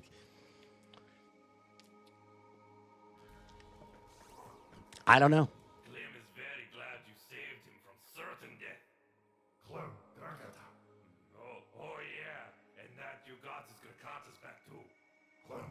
And I'm happy to have this fancy orkin relic. Well, but Yes, a little Yoshi, you got to something think about it. of That's how the appreciation. hex think of us, that we come and go. It's one of the things they bring up in the messages all the time, that they're worried about, what happens when we decide to leave, for good. Or if another thing they bring up is what if something were to happen to one of the Tenno or the Drifter outside of their timeline? We would never come back, and they would never know. It would look to them like we just abandoned them altogether.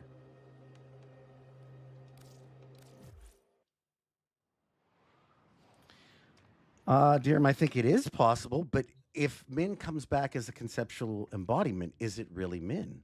And is that what tagged for once, given that he's already kind of had his fill of the whole void thing?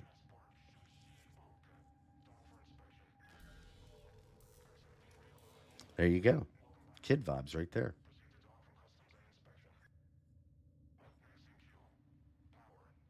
It very well could be, Corey. That's actually. And then he takes payment at the end whenever he takes our body back. If we drank the kuva, we're already halfway into the process. I like it.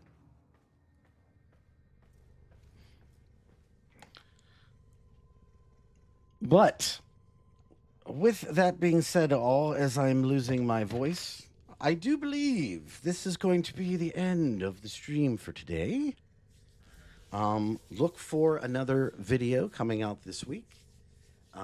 It may be another video. It may be the first podcast. Could be both. But then also, like I said, keep in mind for Friday, Monster Hunter stream for certain. And then Saturday is the members stream. Sunday will be our regular stream. So lot of good content out there. Hopefully you enjoy. I definitely am going to have to increase the number of streams because, like I said, there's some games that I want to play, but I'm also I I feel like doing this Warframe thing every week is kind of fun too because it gives me something to do. But plus, it's relevant. I can sit there and talk about Warframe lore the whole time. It's wonderful. So it seems like you all appear to enjoy it too. So that's wonderful.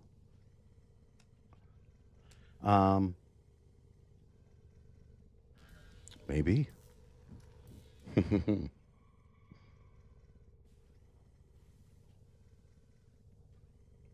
But thank you, everybody, again for being here. Thank you for those specifically who contributed to the channel. Brian, in particular, thank you. That's going to go right to the old computer fund there. Or actually, it's going to refill it. So I really appreciate everybody being here and the support. And if you would, please join me Friday, Saturday, Sunday, any or all of those days, if you could. And look out for another video coming soon. But with that being said, hope you all have a wonderful rest of your day today, a wonderful rest of your week. And I'll talk at you all in the next one. Take care, everybody. Bye.